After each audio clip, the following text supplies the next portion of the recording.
Suddenly, a bright flash appeared in one dimension, as if symbolizing the beginning of something. After one flash, there were three of them, and it looked like a constellation of stars. Suddenly, a guy appeared in this space, quickly following somewhere. The place where the guy was called the Abyss, and had no boundaries with anything else. This world was very cruel and dangerous. A huge number of monsters wandered the vastness of this galaxy in search of prey. One such creature was the ferocious, seven-headed dragon orc. He was insanely powerful and dangerous. His razor-sharp teeth could easily bite through anyone. For a second, the guy hung in the air to concentrate and release a charge of powerful force. A blast of powerful energy was released from the protagonist's hands and struck the seven-headed dragon in a second. The main character fought this creature with dignity and determination and was confident that it would not be difficult for him to defeat it one-on-one. Suddenly, the guy heard a loud roar of some kind of animal from behind. He was a little scared and looked in that direction. Right behind him was a huge and ruthless planet eater in this dimension. It was called Vulcan. And now the guy had to deal with several powerful monsters. They were fierce and controlled the territories that belonged to them, right here in the Abyss. Suddenly, a strange noise in the wind was heard, which meant that another monster was approaching, but no one yet suspected what kind of creature it was. It was very rare to meet two creatures at the same time in such a place, but all three monsters were already participating in the battle. The boy quickly fell into the trap of a ruthless spider who instantly enveloped him in sticky webs. When the monster approached the main character, he saw that right in front of him was the ruler of the spatial cave of the arachnids, Adio. The spider quickly began to descend with a loud hiss directly towards the victim and eagerly awaited the killing bite. The guy's eyes lit up like two constellations. He was ready to fight this creature, and a moment later a charge of light was released straight at the monsters. At one point, it seemed to the guy that this fight had taken more than 300 years, but it would have been much easier to deal with them one by one. The huge monsters were defeated. He lost too much time killing them, and now he needs to quickly find a way to return to Earth. As the boy was leaving this location, he received a notification that he had achieved success worthy of the title of Invincible Master of Training, and that the world now resonates with him. His presence became more noticeable here, and as a constellation he became much stronger. When the Earth was first connected with the Abyss, mankind learned that mythology is not just a product of the imagination. The beings called constellations were the closest to what people considered deities. They blessed them and expanded the ranks of followers. But as with any other rule, as the number of followers grows, so does the authority of the constellation. The Earth, with nearly 10 billion souls, was like a gold mine for the constellations, who fought to take followers from each other. But among them were also far more evil constellations, who wanted to take over the Earth not through blessings, but through sheer force.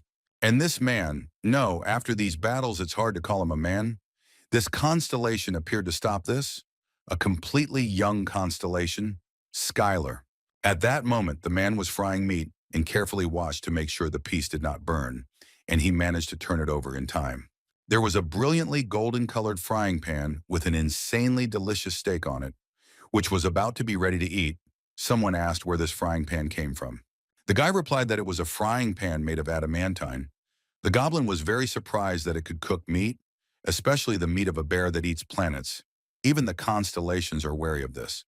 The ruler of the Goblin Kingdom asked what kind of oil it was, because it contained a huge amount of magical power. The guy thought for a second, because this name was on the tip of his tongue. He replied that there was some constellation that looked like a cow, and he let it go in exchange for milk. Then the goblin screamed that how could he fight with a constellation, but at that moment Skylar just wanted normal food. The guy added that his main top priority was collecting ingredients, since his hobby for tens of thousands of years in the Abyss was cooking. Then the main character took special kitchen utensils with which he made food fresh and added that it was a very valuable ingredient. But it was his first meat in 300 years, so he could splurge. The goblin couldn't believe that when the guy defeated the constellation, instead of killing for territory, he simply took the milk. His master was truly different from the other constellations. He watched as the boy deliciously devoured a juicy steak of meat. Skylar said it was time to eat and invited his friend to taste something so valuable. Cutting off a small piece of steak and putting it in his mouth, he began to slowly suck on it and feel this unusual taste. After the goblin ate a piece of constellation steak, He felt a powerful force literally bursting out of his body. The power of the Adamanta was preserved in the meat. With the help of magical power and thanks to the oil from the mystical constellation, the meat rose to a higher level and its magic circle was activated. The old goblin opened a new mana circle and thanked the master for this dish, which was the best in his life. The guy watched all this from the side and couldn't understand what was wrong with him. Apparently, they really say that goblins are very strange. Skylar looked up and thought about how much he missed the ground. These events took place on Earth several tens of thousands of years ago, in the very distant past. In the gym, they asked the guy why he was lifting weights and whether he really wanted to become stronger than he was now. It was the Korean teacher who reminded Skylar that he needed to be in class now. In the distant past, the protagonist was an ordinary person. These events unfolded before he became a constellation with the title of Invincible Master of Training. The boy was simply obsessed with strength from an early age. Skylar was an orphan with no one to rely on, and he knew he had to train to be strong. And he grew stronger and stronger every day. In the era of the Abyss, a new profession emerged. It was called Hunters and was very honorable because they were engaged in protecting people from the dangers of dungeons and monsters. There are cores and items that drop from killing monsters and are highly valued, as well as artifacts from dungeons where monsters appear and attract many people who want money and glory. The main character had nothing to lose, so he became a C+ rank human hunter. Sitting together in the gym, the guy's boss asked him to slow down a bit on the load. But Skylar knew that going into a dungeon with B-rank monsters was too much. The boss said that they could barely even handle a C-rank dungeon now.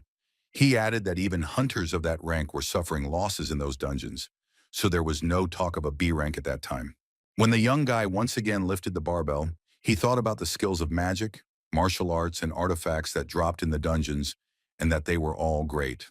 No matter how much people used them, they were still too weak, so the guy thought that it was really possible to become stronger just by raiding difficult dungeons.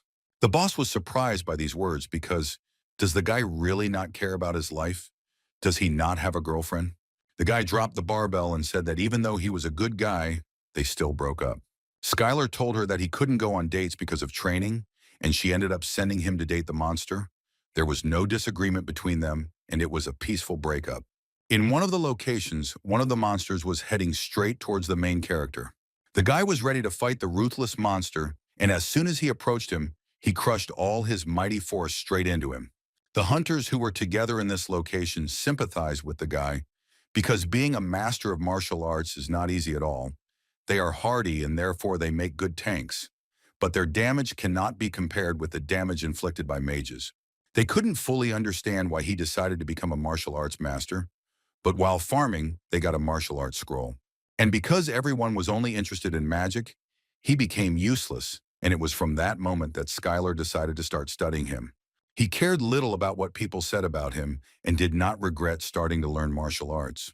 As it turned out, martial arts are simple and not as bright and convenient as magic. But the true nature of martial arts, in which fighters received as much as they trained, was well suited for the main character. In addition, no one has canceled the absence of regrets and desires to achieve greater results in training. The guy trained day and night, but it still wasn't enough for him. He fell into the corner of the room and thought that he had reached rank C+ through hard training, but there were still several martial artists who had managed to become stronger than him. Then the guy decided that he should train more, longer, and more often. Even in his sleep, the guy was training. Maybe it wasn't as effective, but it made sense, because in any case, it was considered spiritual training. Suddenly, Skylar saw a bright flash in front of him and asked who was right in front of him. When the light dissipated a little, he saw the constellation of the abyss of the great magician. Between the two scales of the scales, the virtuous goddess of the scales appeared before him. She asked the guy to calm down because they had little time left, and she got straight to the point. The main character could not have expected that the girl would offer him to make a deal with her. She said that people who meet the constellation always ask a lot of questions, but the guy quickly interrupted her and replied that he agreed to the deal. The great magician asked the guy in surprise how he could agree so quickly and not even want to ask anything about it. Then the main character asked only one question. Could he gain power by making a deal with her? The great magician replied that perhaps this was enough for Skylar. The guy asked why she chose him, because there are many hunters who have a higher rating and more fame. In response to this, the girl reminded that she is a virtuous goddess of Libra and she has the ability to see the future. She told a story about a great danger that would befall the Earth in a few years. The evil constellations will begin to attack the Earth in full force, and when that day comes, the guy will think that the current dungeons and monsters threatening the Earth were just kindergarten. The goddess predicted this and added that he was the key to preventing this future. The guy was surprised by her words because how could he influence the future alone? The girl turned to Skylar and said that she would make him much stronger through long, hard, and inhuman training. The guy was shocked by these words and was at a loss. He did not know what to answer. At this point, the virtuous goddess of Libra did her best to make the guy as scared as possible, because she knew that only a madman would agree to such a contract. The girl added that through long, hard, and inhuman training, he could become her avatar and extended her hand to him. Even the virtuous goddess of scales was unsure, for to offer such a deal to a hunter was unheard of. This contract was completely unfair and illogical. By concluding it with the constellation, you become an avatar. All this was something extremely complicated due to the fact that the human soul becomes attached to the constellation, and from that moment on, he will have to live in its constant limitation. The gods appear before people and offer powerful strength and magic that will arrive immediately after the contract is concluded and guarantees an instant rank increase. Constellations are very impatient, and there is a lot of fighting to get an avatar, and this is a well-known fact among hunters. The guy was happy when he heard that there was some kind of training coming up. A training facility was prepared for the main character in the Abyss, and the goddess immediately warned that time flows differently in the Abyss and on Earth. He will have to train alone for several decades, even several hundred years. But even if the guy refuses during training, he still won't be able to go back. The main character was very frightened by these words. He immediately imagined one of the rooms in one of his favorite games. Skylar immediately remembered that this was how the hunters became stronger. They signed a contract with the constellation, and it probably wouldn't be fair to become stronger without doing anything. The guy thought that other avatars had also gone through this and became stronger at the moment when they had already made a contract. The great goddess said that she knows how difficult this decision is and demands a lot from a person. She suggested that Skylar think about it for another week and give an answer, but the guy made it clear that he agreed from that moment on. The goddess suggested that he think again, because it doesn't matter where exactly he decides to do this. Then the guy replied that he was not so attached to this world and was just asking to be allowed to leave one letter. If he could become stronger, he would agree to this and even save the whole world as a bonus. At that moment, the goddess began to cry because she was very worried about the rumors that people on Earth were greedy and avaricious. The girl thought that it was a great happiness that her prophecy came true this time. The guy hearing this asked her to slow down. Had she really been wrong before? And suddenly a sharp flash lit up in front of the guy. The goddess of the constellation suddenly flew up above the main character, and a bright flash like a star appeared above her head. She asked the protagonist to think about the letter he wants to leave, and the girl will use a powerful force and leave it where he wants. The goddess opened a portal to another world and asked the guy to pass these tests, and only then she would accept him as a personal avatar. The main character had never seen such wonders before, and slowly approached the portal, trying to touch it with his hand. The portal seemed somehow liquid and soft, and as soon as Skylar touched it, the portal sucked him inside like a black hole. After that, the portal immediately closed, and in the room where the guy constantly conducted unrestrained training, there was a letter with a signature for everyone. A few moments later, the guy found himself in another world, where the concentration of magic was at a completely different level. Right in front of him was an abyss. It looked like an ordinary dungeon. Scientists on Earth assumed that the dungeon was a broken-off part of the abyss. The guy remembered that all of this was a training facility, but if that was the case, then why was there nothing here? The protagonist looked at his hands and realized that from now on he could start training right there and began to perform martial arts training. At this time, the supreme magicians were watching him. The girl was sure that this time she interrupted the vision in time. The other gods watched as the protagonist trained mercilessly and added that he really looked like a great candidate for an avatar. Although Libra goddesses can see the future, their skills are not perfect, but if they try hard enough, they can see only a part of the future. The rest is just guesswork and theory. In the future that the Libra goddess saw, Skylar was training in the abyss. He ruthlessly suppresses the invasion of evil constellations. The goddess made a very strong man her avatar, and it was a perfect plan, and it didn't matter how long it might take. The main thing was that he swore allegiance to the goddess. The other constellations began to worry even more, because she was too sure of this, and this gave them a bad feeling. It only remained to wait a little while for him to arrive for training, because she had already prepared everything. The guy noticed how a powerful tornado appeared not far behind him and was moving towards him. It all looked very dangerous for him, but it was the least test that the goddess of Libra could do for the guy.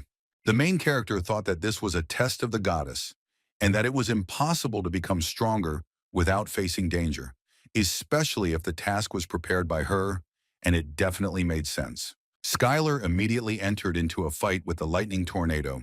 Its power was so powerful that the guy felt like his body was being torn apart.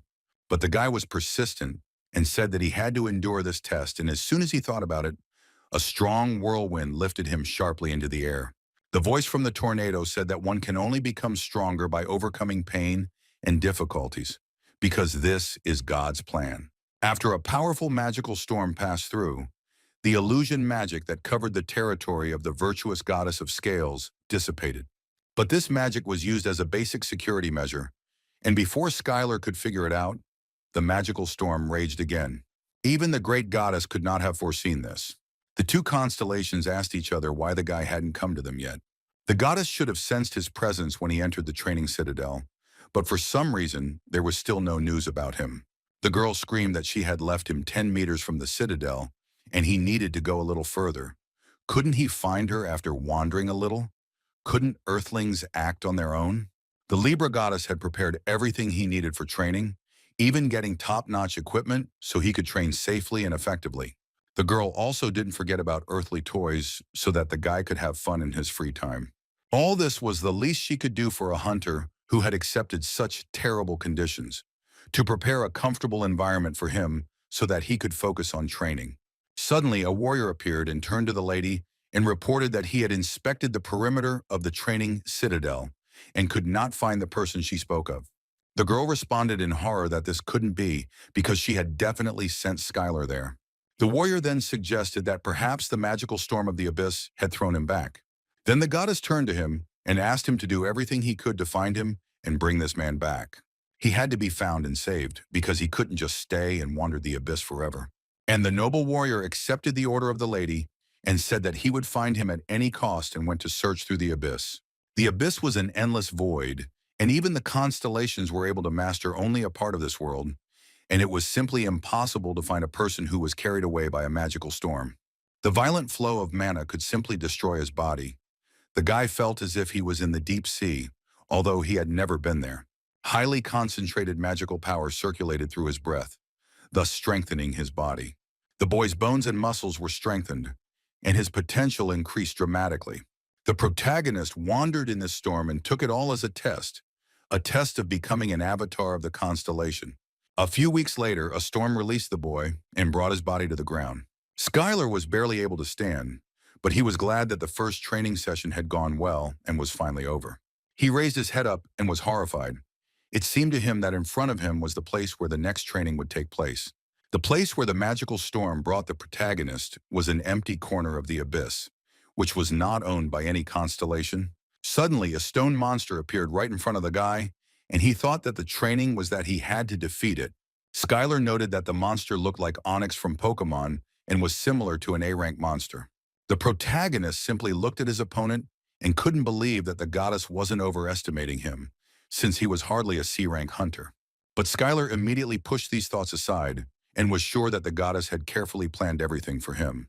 And at that moment, the guy ran straight at the monster. He had enough time to give it a good fight. The main character put all his strength into one blow, but the monster didn't even notice this, and there was no reaction. The guy couldn't even scratch him. Suddenly, the stone monster uttered a terrible cry that was supposed to frighten the main character. But this didn't stop the guy, and he was going to smash him into rubble and would train until he could knock him down. One day, the protagonist received this book as a bonus at an auction. It was about divine space art with a D-rank skill. Two guys were talking about how martial arts are not popular. Moreover, they are also hard and no one needed this book. Then one of the guys decided to just sell it. He said that no normal person would buy it. Skylar was sitting next to him and asked if he could buy this book because he had always been interested in studying martial arts. The man sold the book without any difficulty and said that the boy had strange taste for his age and warned him not to rely on this skill alone. Everyone knew that cultivating strength took a very long time. Even if you thought that this skill would make someone stronger, it was better to learn something else. If mana is the lifeblood of a magician, then ki is an integral part of a martial artist's abilities. This damage varied depending on the amount of kai achieved, and so it was natural that a divine space art that slowly cultivated kai was unpopular. But Skylar was completely different. He had many opportunities to learn other martial arts. He really liked space arts. The guy massaged the stone monster non-stop, because in the divine space art, there is no special way to cultivate chi. However, instead, kai permeates every movement from a fist to a milky kick and returns back to the body. By repeating this process, a tiny amount of kai accumulates inside, but each kick and punch slowly increases the protagonist's kai. If this training is repeated endlessly, then eventually he will become a master of martial arts, of course. All this was about theory, but not everyone is capable of such training. The guy thought that he had no talent, but in fact he was deeply mistaken, because he has the talent to endure fatigue and make endless efforts. That's why he was able to withstand 100 years of repeating the same skill. Thanks to this, he learned the B+ rank skill, the internal destruction fist technique, and then the next level of divine space art. The young man had reached the level of an advanced martial artist and was now a B-rank hunter. Then the guy remembered one hunter who was able to become an A-rank martial arts master. He was a hunter from China, the only martial artist to reach A rank. The young man became an expert in martial arts, or in other words, about the level of a six-circle mage. The girl asked him with great surprise whether he was going to apply for a higher rank and immediately received a positive answer. The guy planned to become the first S-rank martial artist. The main character was not very inspired by this thought, because at this rate he would only be able to reach this guy's level in 1,000 years. At that moment, a stone monster looked at Skylar. The guy asked him why he was looking at him like that, because there was a fair fight between them. The stone snake didn't just ignore him. After the boy had been cultivating chi for decades, it could no longer ignore the damage it received. At that moment, the snake couldn't hold back her tears, because the guy had forcibly chosen her as a dummy when she was just doing her usual everyday things. At one point, the guy felt a little lost and decided to go somewhere, because it was a training ground, so now he can go wherever he wants. Suddenly, the stone snake sat the young man right on his head and moved forward. The main character found this idea funny, because simply walking through the abyss was an incredibly boring activity. At one point, the guy heard the sound he heard 100 years ago. When he first fell into the abyss, it was the sounds of a magical storm. The boy regarded this as a gift from the goddess, which would lead him to the second test. But the dragon had a different opinion and believed that the man would simply die. The protagonist kindly asked the beast to go with him, but he was afraid, because even the strongest monsters can die if they get caught in a magical storm. Then the monster suddenly jumped, and together with Skylar found themselves in the epicenter of a magical storm, because he had no choice but to agree with it. After reaching the destination point, the monster was exhausted, and the guy joyfully exclaimed that everyone in the abyss really moves so happily. When the boy reached the advanced level, he realized how incredible the magical storm was. It filled his body with mana and made him stronger, eliminating fatigue. All this was an incredible training in restoring the whole body. To control such a powerful constellation is truly amazing. But the guy didn't fully understand that it was just pure luck that he didn't die immediately after the magical storm caught him, because if he hadn't taken it as a test from the goddess and allowed the flow to capture his body, the storm would have torn him to shreds in 1 second.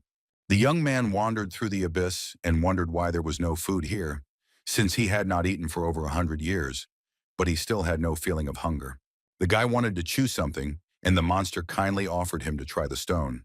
The monster said that theoretically he could eat him, because technically speaking, the stone of his body is meat. He happily shared a piece of the stone body, but the guy took it as revenge for using him as a punching bag for 100 years. The monster looked kindly at the guy and waited for his reaction, because he had no bad intentions. But Skylar refused such a treat, because no matter how hungry he was, he did not want to eat the monster. In response to his words, the creature happily threw him on its head and threw him into the air several times. From this moment on, the protagonist learned everything he needed to know about the stone snake. At that moment, the boy received a combat insight based on the stone serpent's movements. It was about the stone serpent's fist, strong enough to pierce the ground. The punch was strong enough to pierce the ground, but also flexible as if it was floating through the air. And the advanced level master immediately tried out a new fist technique. After that, he was very surprised, and now the guy is not going to stop using divine space arts because it was quite good. After this, the main character began to understand much more.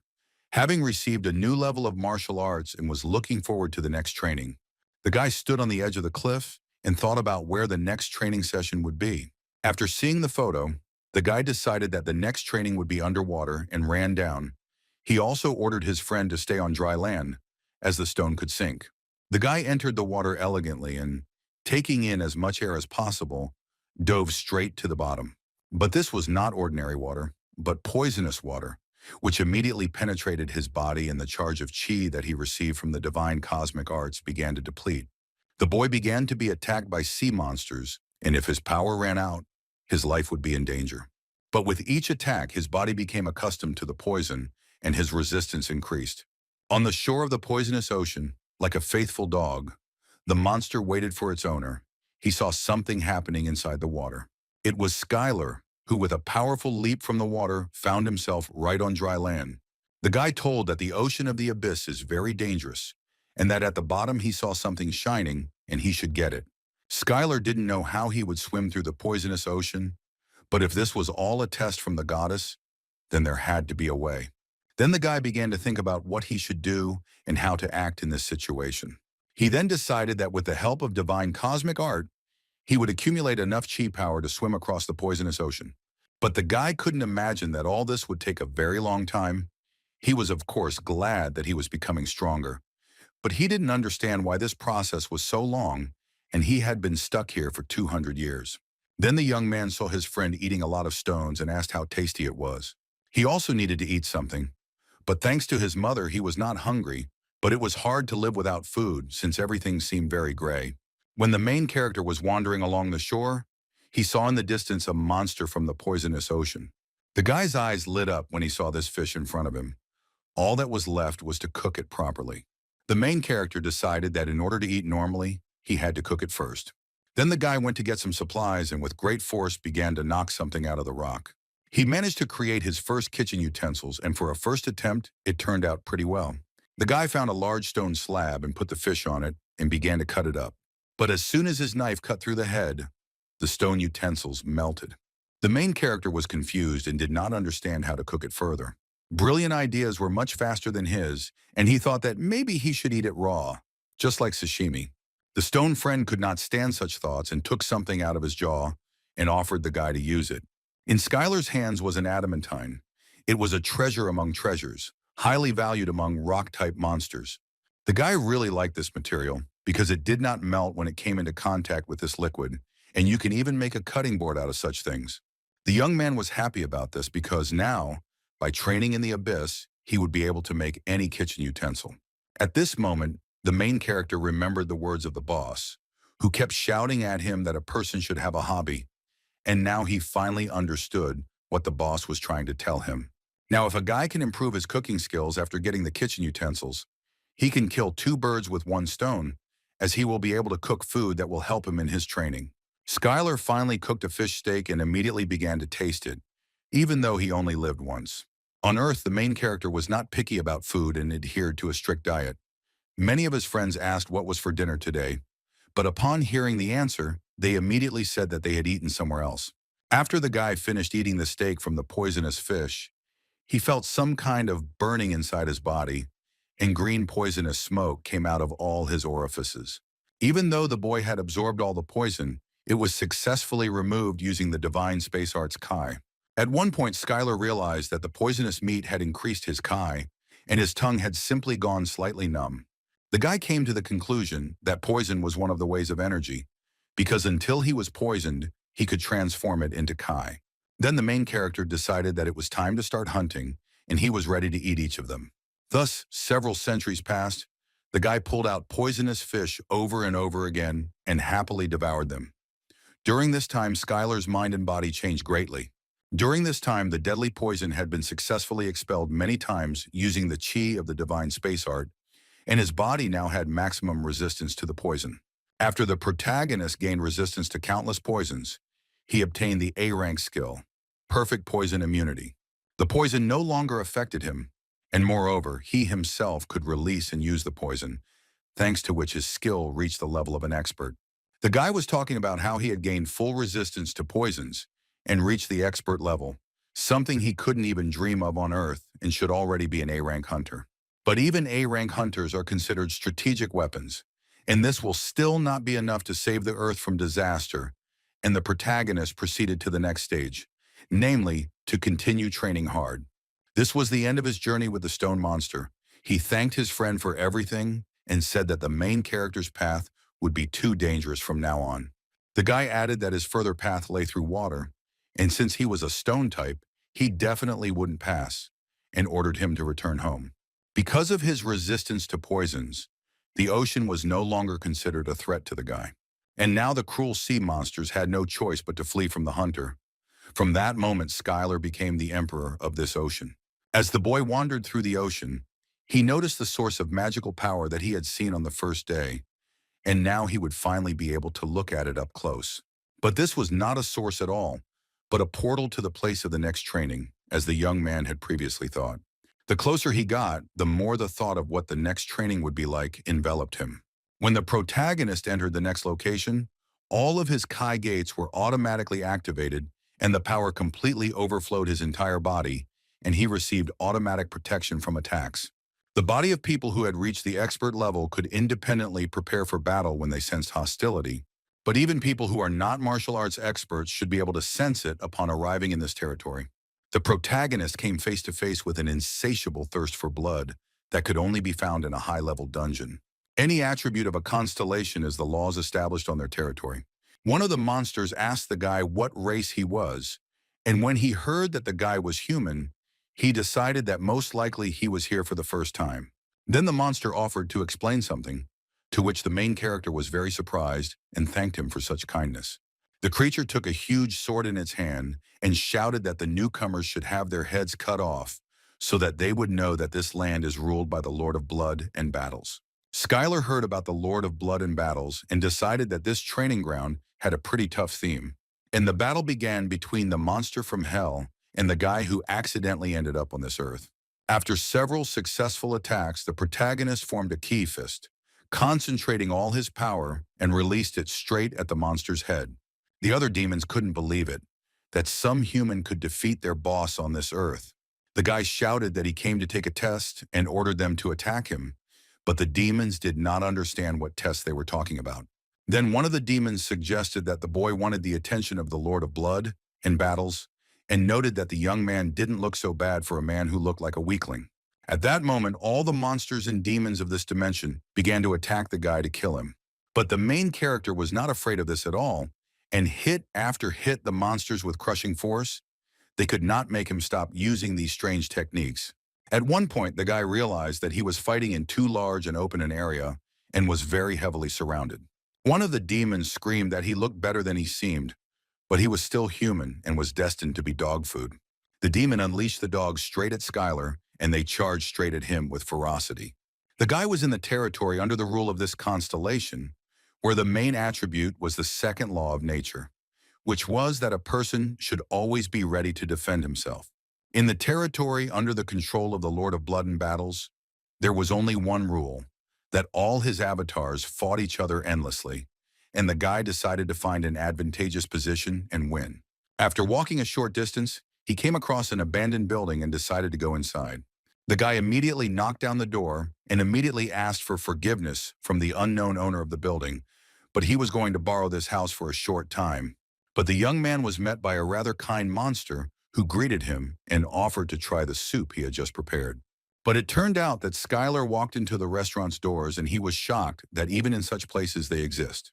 The guy felt awkward about the broken door and asked if he had anything to eat, because he hadn't eaten anything normal for a long time. Suddenly, the monster immediately poured a poisonous vat of stew right onto the protagonist's face. Skylar found himself on the floor, and a satisfied monster stood nearby and asked how well the soup was cooked. But unexpectedly for the monster, The guy got up because there is no longer any poison that can harm him, and he is able to freely control it. The guy quickly stood up and said that there was a good eatery here. The monster could not understand who was in front of him.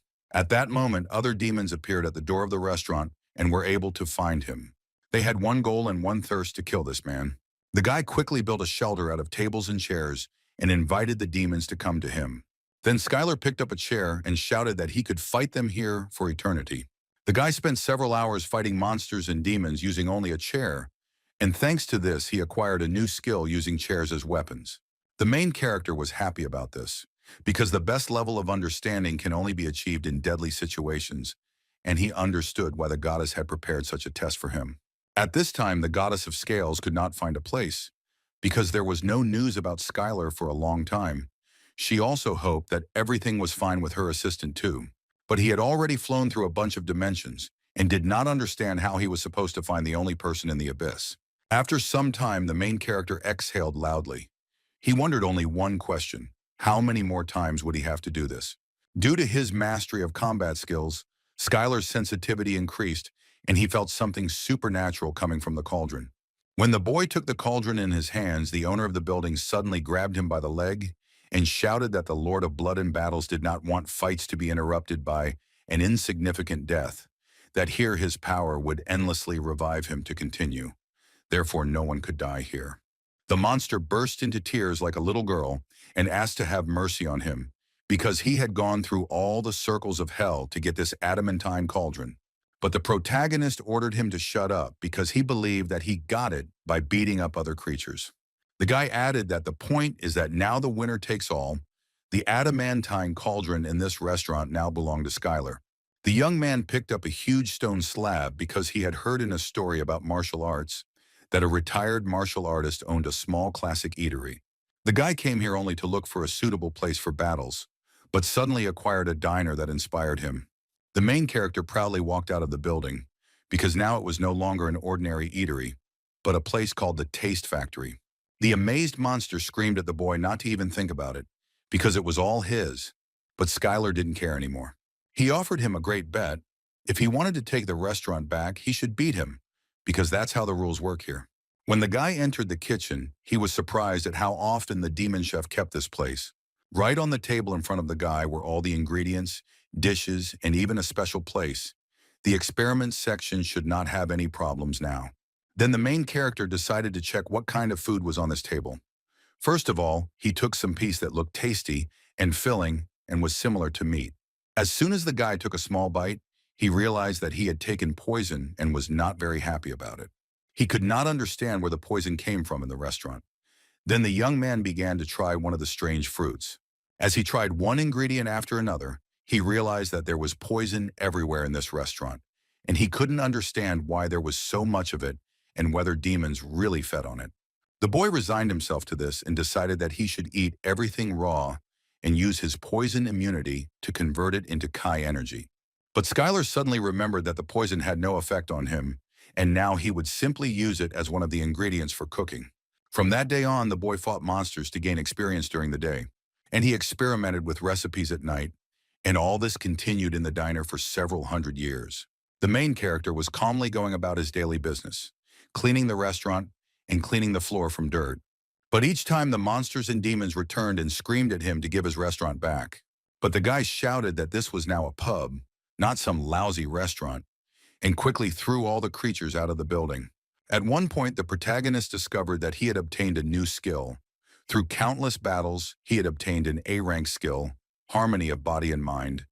Now divine space arts had become more natural. The man received a surge of wild energy. The circulation of chi in his body accelerated sharply. The skill of harmony of body and mind was a state in which the body moves in accordance with the mind. After acquiring this skill, the body becomes much faster than before. Every martial artist wanted to obtain this skill, but it was very difficult to achieve. Magic skills are popular and used by many, so they are often sold at auctions.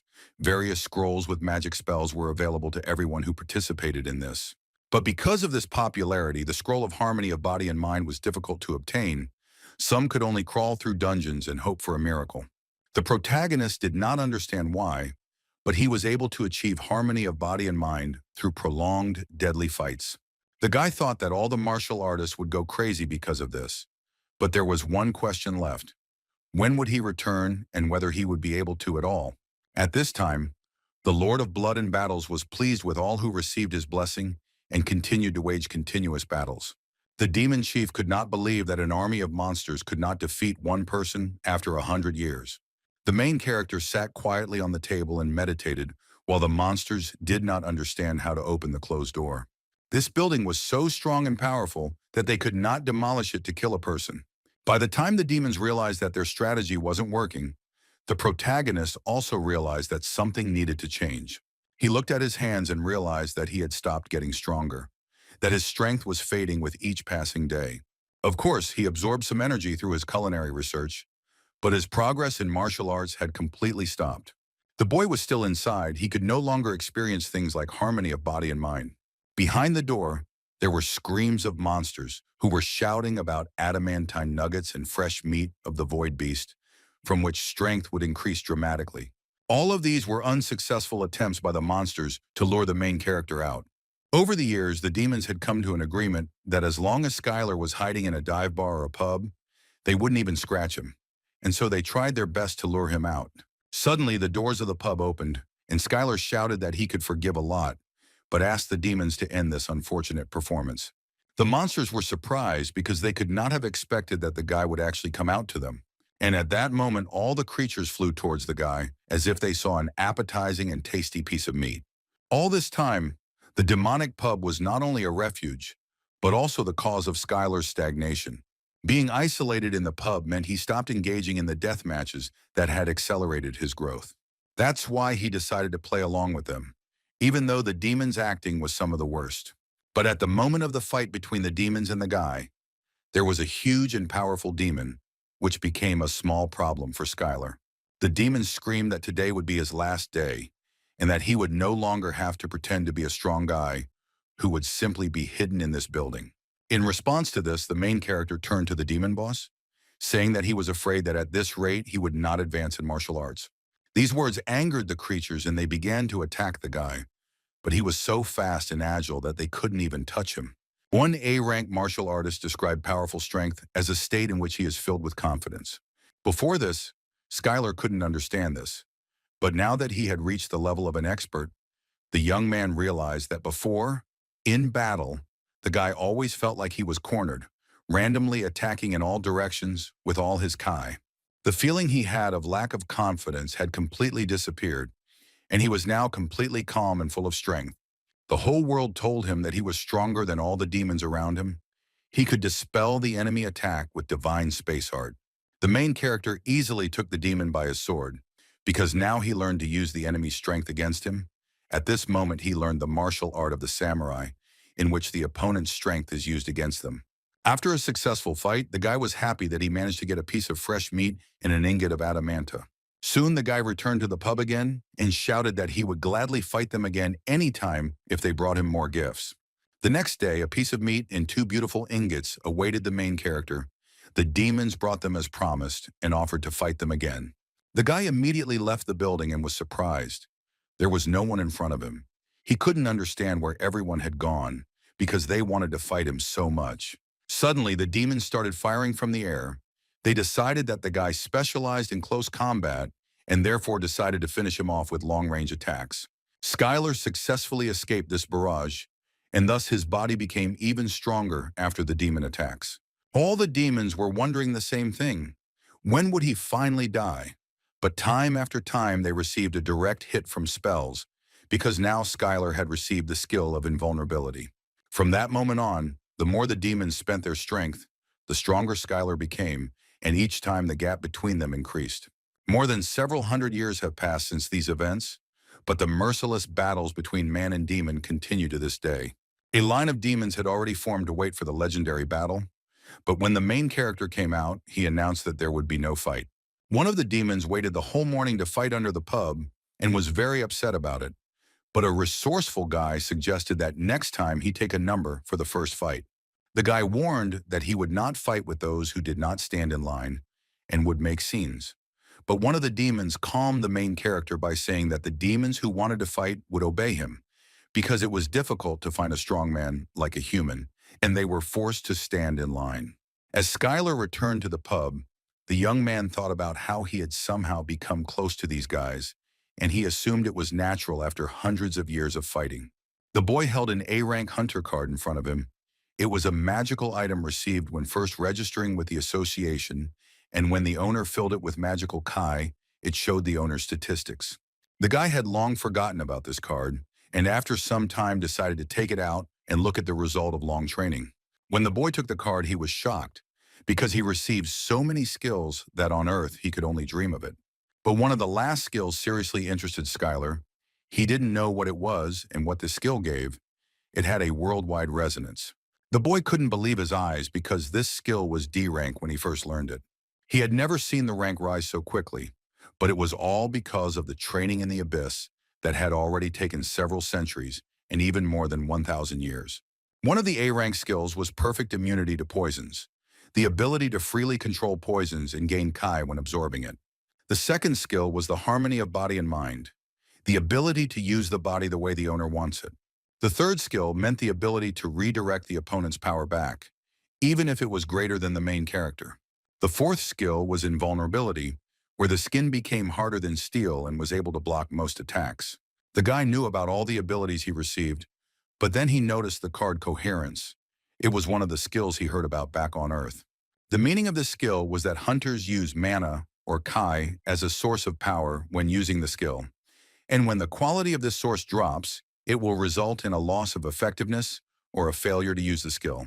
However, if the user has an unimaginably large amount of pure Kai, it will reach a legendary level, creating an illusion of three colors during key meditation. Skylar was puzzled because this skill was available to hunters who had learned a unique A-rank martial art like the Divine Twilight Art. But the guy didn't know that although the Divine Space Art is weak in terms of growth rate, it allows you to create Kai stronger than any other martial art, and Skylar has been training this art for more than 1,000 years. A martial arts expert card meant that the person had the ideal physique to learn martial arts. This primarily meant that they had a high affinity with Kai, and most people with this skill received it at birth. The guy suggested that it might be due to the magical storm, since he never had any innate talents. Skylar was grateful to the goddess for this, because she really planned everything and made the magical storm the first part of the training, but the girl still didn't know where he was. Through countless battles, his understanding of martial arts had almost reached perfection, and the boy could flawlessly copy any martial arts at first sight. It was believed that it was difficult to master even one martial art in a lifetime, and this skill would allow him to use different techniques depending on the situation. This skill was really strong, but in the end, the guy saw one of the abilities that didn't even have a rank. It was a world resonance where the world resonates with the protagonist because he is close to reaching the peak of existence. But the guy did not understand a single word and thought that maybe the hunter's card was broken. But at that moment, Skylar did not realize that this is the thing that will make the whole earth go crazy. While the guy was carefully studying the hunter's cards, he prepared a whole vat of delicious soup. At this point, the demons were discussing how Skylar was a strong opponent and couldn't understand how he could be so strong. One of them had been competing with him for 500 years, but he was still stronger. The guy approached the losers and offered to try one of the most delicious dishes of this establishment. The monsters happily tried what the main character had prepared on the condition that after eating, they would defeat this man. Skylar practiced cooking continuously, making changes to the menu, and each time it became tastier and tastier. But sometimes the demons didn't like the food, and they weren't going to eat it, because even pigs wouldn't eat it. The protagonist accidentally poisoned the demon and decided that next time it would be better not to add this ingredient to the soup. Suddenly, someone's voice shouted that a warrior was coming for battle. He was not a prisoner who could be tortured like this. A huge demon was walking towards the guy and refused to play his games and asked the man to fight him. As soon as the demon came within a meter, he immediately received a powerful punch right in the chest and jumped back several meters. The boy couldn't understand what he didn't like about his food and forbade him from entering here even after he was resurrected. After that, Skylar smiled and apologized for the situation and told the demons not to be shy about trying the food. The demons liked the young man's food so much that they offered to serve this dish to their master, the Lord of Blood and Battles. The young man was very flattered and was glad that they liked everything so much. Demons were really different from people. They thought that this food was very tasty, and those who ate until they were full did not come to the pub for more than a month. After such a time spent in the kitchen, the guy received the skill of beginner cooking of the abyss. The main character continued to train hard and intensely every day, and he really wasn't wrong, because his skills didn't improve at all. He could no longer cultivate chi. It felt like his body was blocked due to it being overfilled. His growth was stopped. The boy thought about how his top martial artist was just an expert, and even though he wanted to become stronger, he no longer had a role model because there was no longer a martial artist stronger than him. The guy had to break down this wall, and there was only one way to become stronger. It was to fight a new enemy. With an enemy that is many times stronger than these weak demons, the guy needs to fight someone who is stronger than even him. Suddenly, someone knocked on the door of the pub and asked the owner to come out. When the guy opened the door, he kindly invited me to taste the excellent meat he had prepared that morning. The main character kindly offered the guest to sit down at any free place, and he would bring meat without rice in the meantime. Skylar was a little wary because in front of him was a completely new demon. He looked at its statistics while showing the table. The demon said that he had heard a lot about him and was eager to see his skills. Skylar knew that this guest was very strong and much stronger than him. He had enormous magical power that was strong even for the demonic race. And at that moment, the main character realized that a new stage of training was beginning. The guy kindly served the guest and brought him the dish of the day, meat without rice. The demon began to slowly taste the main character's food. It was clear that he was much stronger than the guy. When the demon finished eating, he thanked him for the food and added that he had heard that the owner of this place liked to collect valuable minerals. At that moment, he took out a huge ingot of adamantine, which was of a size never seen before. The guy held this ingot in his hands and did not know what to say. He thought that the demon paid him too much and offered him another portion of rice. But the demon refused, saying that one was enough and everything was delicious. The demon turned to the man and said that his name was Verigo. He was the first avatar of the Lord of Blood and Battles, and the one to whom he had given the bloody axe, and he had an offer from his master. The guy was very surprised by this and asked what proposal he was talking about. Then the demon added that all this time the Master Lord of Blood and Battles was watching him, and now he wants the guy to become his avatar. Verigo was sure that Skylar would accept the offer, but despite the fact that he is a wanderer from the outside world, the guy is not crazy enough to go against the will of the constellation. The protagonist cautiously asked for forgiveness, but he cannot accept the demon's offer. Verigo was furious because the boy refused his master's offer. The guy said that he was under a lot of pressure and that he was the strong opponent that the young man had been waiting for so long. The demon did not understand this because the guy had a talent worthy of praise from the master to not hide his fighting spirit in front of someone who was definitely stronger than him. And this was exactly the quality that the Lord of Blood and Battles desired. The demon screamed about what the guy was not happy with if he rejected such a sweet offer. Then the demon suggested that perhaps the guy was already an avatar of another constellation, but he did not feel the presence of the constellation in him at all.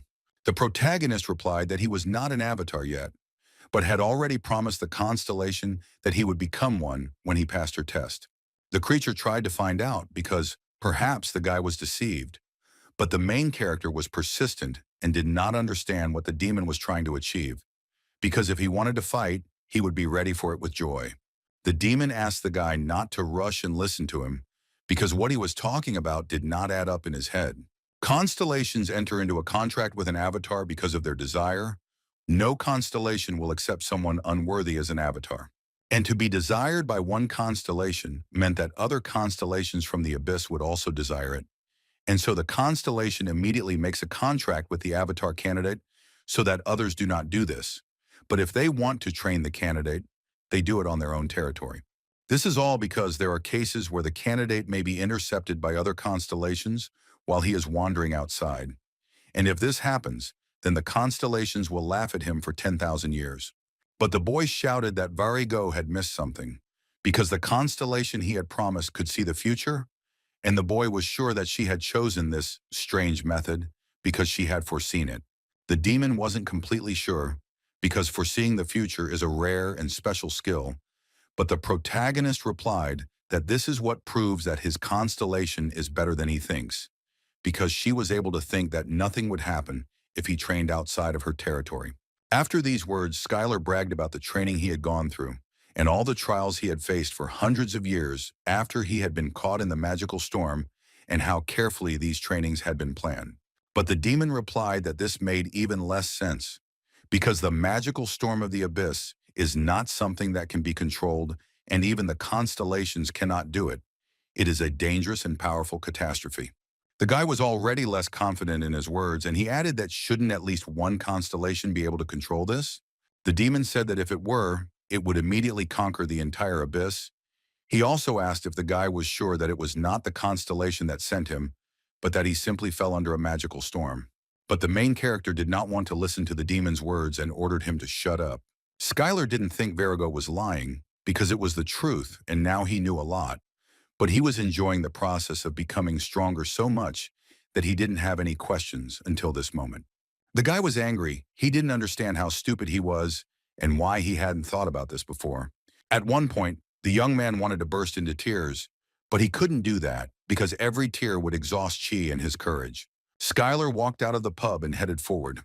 Now he knew that he was not at a training facility, but simply in another location, and now he urgently needed to return to Earth, because he had wasted 1,000 years. But the demon upset the guy by saying that he could not leave this territory of the Lord of Blood and Battles. And at that moment, Varagoth, gifted with a bloody axe, showed his true form, and the blessing of the Lord of Blood and Battles enveloped him. He felt sorry that he had to break such a precious gem like the guy who was right in front of him. He calmed the guy down and told him not to despair, because his master was very generous, and when the main character died, he would bind his soul and resurrect it. The guy didn't understand what kind of nonsense Varago was talking about. He refused to play their games and immediately attacked the main demon. The demon noticed that the guy had a special walking technique, and he did not feel any magic, and his movements were much faster than teleportation magic. The protagonist demonstrated a technique of divine space art movements using Kai, and it was called the moonwalk. The demon replied that his master was interested in him for a reason, but he did not intend to continue this any longer, and ordered him to prepare to serve his master. Varagot used blood baptism. It was condensed mana, and to use such an amount of mana, you need to be very strong, and even the invulnerability skill did not allow you to stay under it for long.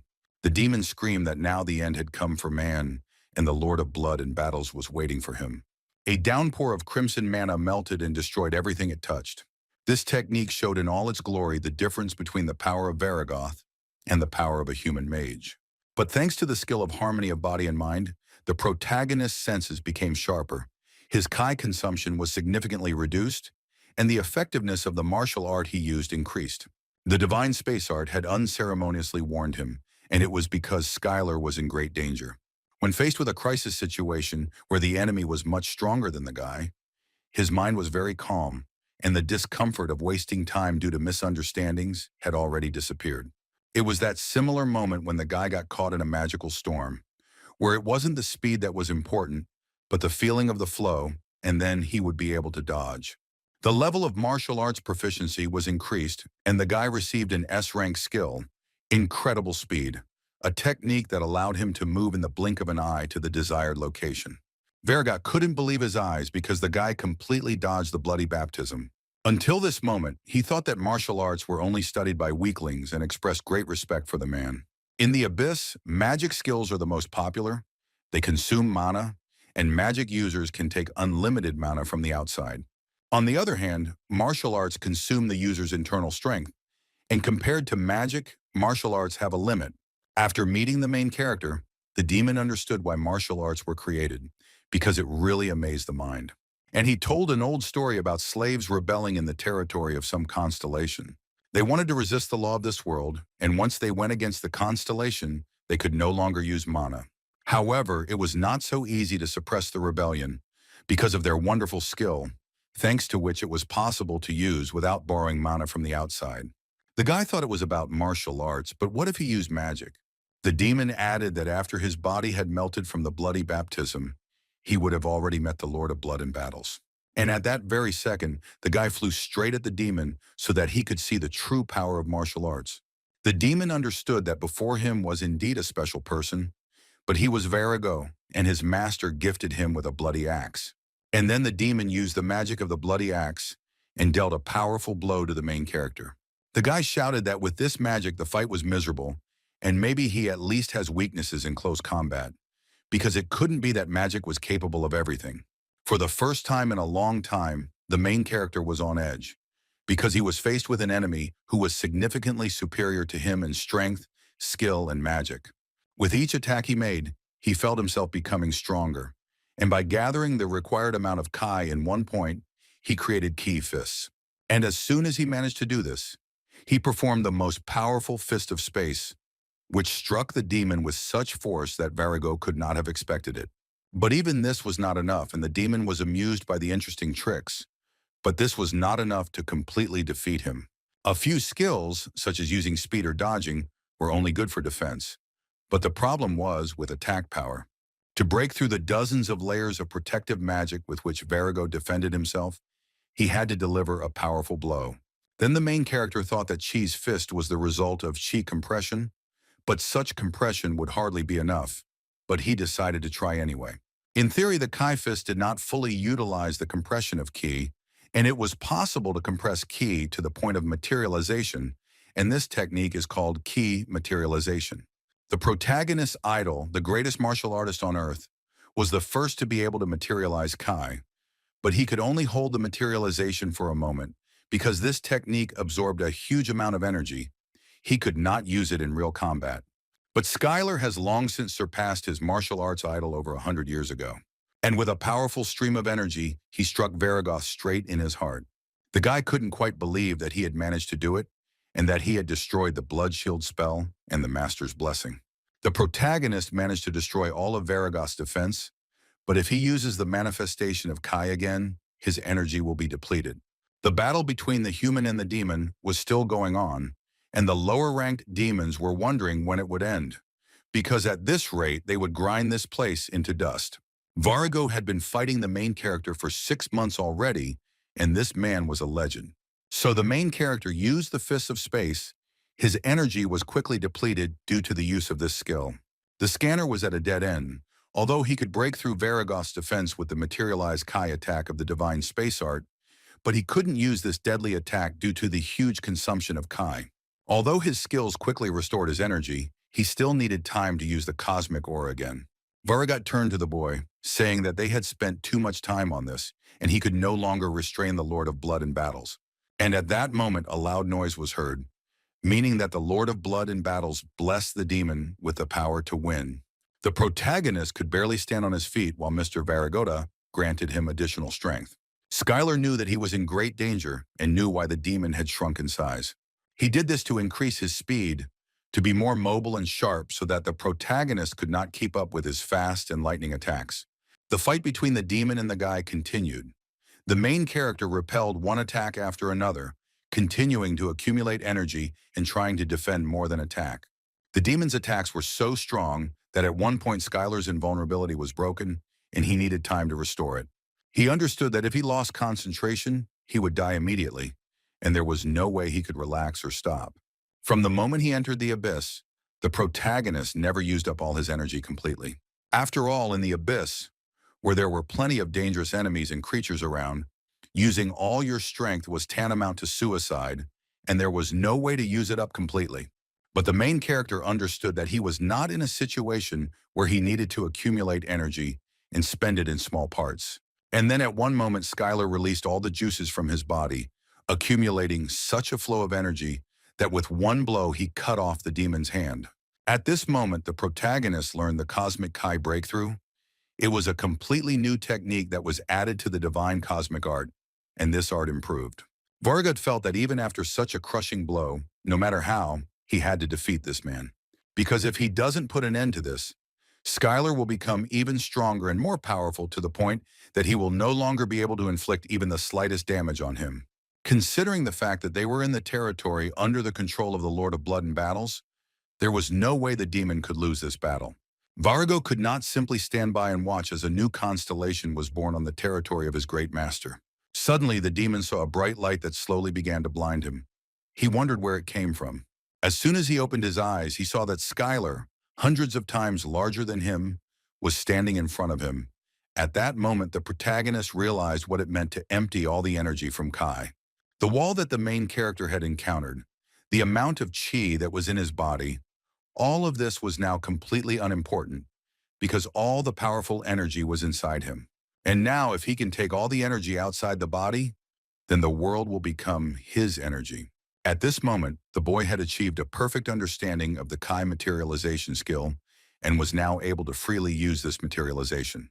The skill of world resonance has increased and now the world awaits his defeat.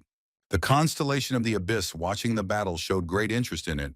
From that moment on, all the constellations were ready to get the main character as an avatar. The guy finished off his opponent blow after blow, and at one point the demon was able to utter the last words that he had lost this fight to the man. The guy defeated the first avatar of the Lord of Blood and Battles, the Demon King Varagoth, gifted with a bloody axe. The protagonist received power from the whole world thanks to the skill of a master craftsman. The demon was trampled right into the ground and added that the boy had now earned the right to reject his master's offer. Even though the battle was long and difficult, Skylar thanked the demon from the bottom of his heart. Varago added that he should listen to his words because, no matter what constellation offered him to become his avatar, he should not accept it from it. The demon advised the boy to become so strong that no constellation could look down on him, thereby becoming famous in this abyss and becoming a constellation. The protagonist looked at the enemy he had just defeated and replied that he understood everything and would definitely listen to his words. At that moment, the demon disappeared, saying that he would look forward to the next battle. The guy looked at the bright flash and shouted for him to come back because he had to give him what he deserved. The protagonist began to think about words so that he would become a constellation, becoming a master, the level at which he accepted the world as a whole person. Skylar began to feel something that he could not previously. It was the gaze of the constellations watching him, their pressure, and how powerful they were. The protagonist decided that he could match them if he became a little stronger. Suddenly, other constellations of the abyss began asking Skylar to meet with him. The abyss constellation did not move. They could not do so as they were constantly targeting each other's territories. And if one of them accidentally left their post, they would fall in an instant. That is why the constellations watch the world without leaving their own thrones, watching the avatars or those who are worthy of becoming them. The guy couldn't believe that someone had been watching him all this time, as if he had been shown on the regional news. After the great battle, the Lord of Blood and Battles placed a bounty on Skylar's head, and every creature that was in that territory hunted him. But from that moment on, the protagonist had nothing to fear, because he declared that he would become a constellation while others watched his triumph. On the ground in the gym, the men saw a guy on TV who had signed a contract with a star. He said that everyone envies him because they also want to sign a contract with the star, but in reality, everything is not so colorful and wonderful. The guys were surprised by his words because they did not understand how one could speak about such things directly and openly. The man spoke about the rules of the constellations that connect him, and you are under observation 24 to 7 hours. Skylar heard his friends loudly discussing this guy, about how he was handsome and became an avatar, and basically he already had everything. But why was he whining that it was so hard for him? At that moment, the guy realized what the hunter from TV meant. He was obliged to act according to the rules and obey the order of the constellation. But if he disobeyed, then an unimaginable punishment awaited him. Being an avatar that everyone envies means being a slave in beautiful shackles. All the while the guy was thinking, small demons attacked him and tried to avenge the honor of their master. Since childhood, the guy wanted to be strong. Not so that strong guys like them would pay attention to him. He wanted to choose his own path. As strange as it may seem, Varago was right, and the guy can't leave his fate to the discretion of the constellation after he's come so far. At this moment, the main character received various messages from the constellations offering to give new skills, or those who were simply impressed by the level of his martial arts. All this greatly irritated the guy. Skylar didn't know how to use magic properly, but it was as if it didn't need to be used, and it was better to achieve everything with the help of martial arts. Suddenly, one of the constellations of lava and magma gave the main character an ingot of adamantine and added that he looked like a hipster. Skylar thanked him for the gift, but immediately received an offer from the constellation to receive more valuable minerals in exchange for the contract. But the main character shouted that he was going to become a constellation, and it was pointless to lure him with such gifts. After the battles over the demon, everything was destroyed and the main character returned to the pub and did not understand why he was considered a hipster, because he did not look like one at all. When the guy came back, he saw that the whole establishment looked like some kind of barn with a bunch of garbage and complete chaos. Among the pile of rubbish, the boy dug up a golden vat in which he cooked food. He carefully wrapped the vat with rope and no longer paid attention to the notifications from the constellations. The guy got ready to set off. The main character left the modest restaurant that brought him so many emotions and went into an unknown world. At one of the locations, a creature with a double head was following the path, when suddenly a voice was heard asking if they had seen a human male here. It was one of the guardian angels of the constellation who continued to search for the guy all over the world and showed what the guy looked like. The creatures smiled when they saw who was shown to them and asked what kind of ugly creature was in front of them and why they should answer to some angel at all. Suddenly there was a loud noise, and the same creatures that were in front of the angel crawled out from under the ground. The vicious dogs began to threaten him, saying that he had entered the wrong area and had completely lost his sense of smell. They added that this area is not subject to any constellation and is the most secret and isolated neutral zone in the abyss. The dogs immediately pounced on him so that the angel could feel the fierce claws of freedom. But as soon as the creatures got closer to the angel, they immediately received a powerful blow, after which they flew back several dozen meters. The man then repeated his question, asking if they had seen the guy, and the dogs, horrified, apologized for making such a mistake and replied that they had not seen anyone.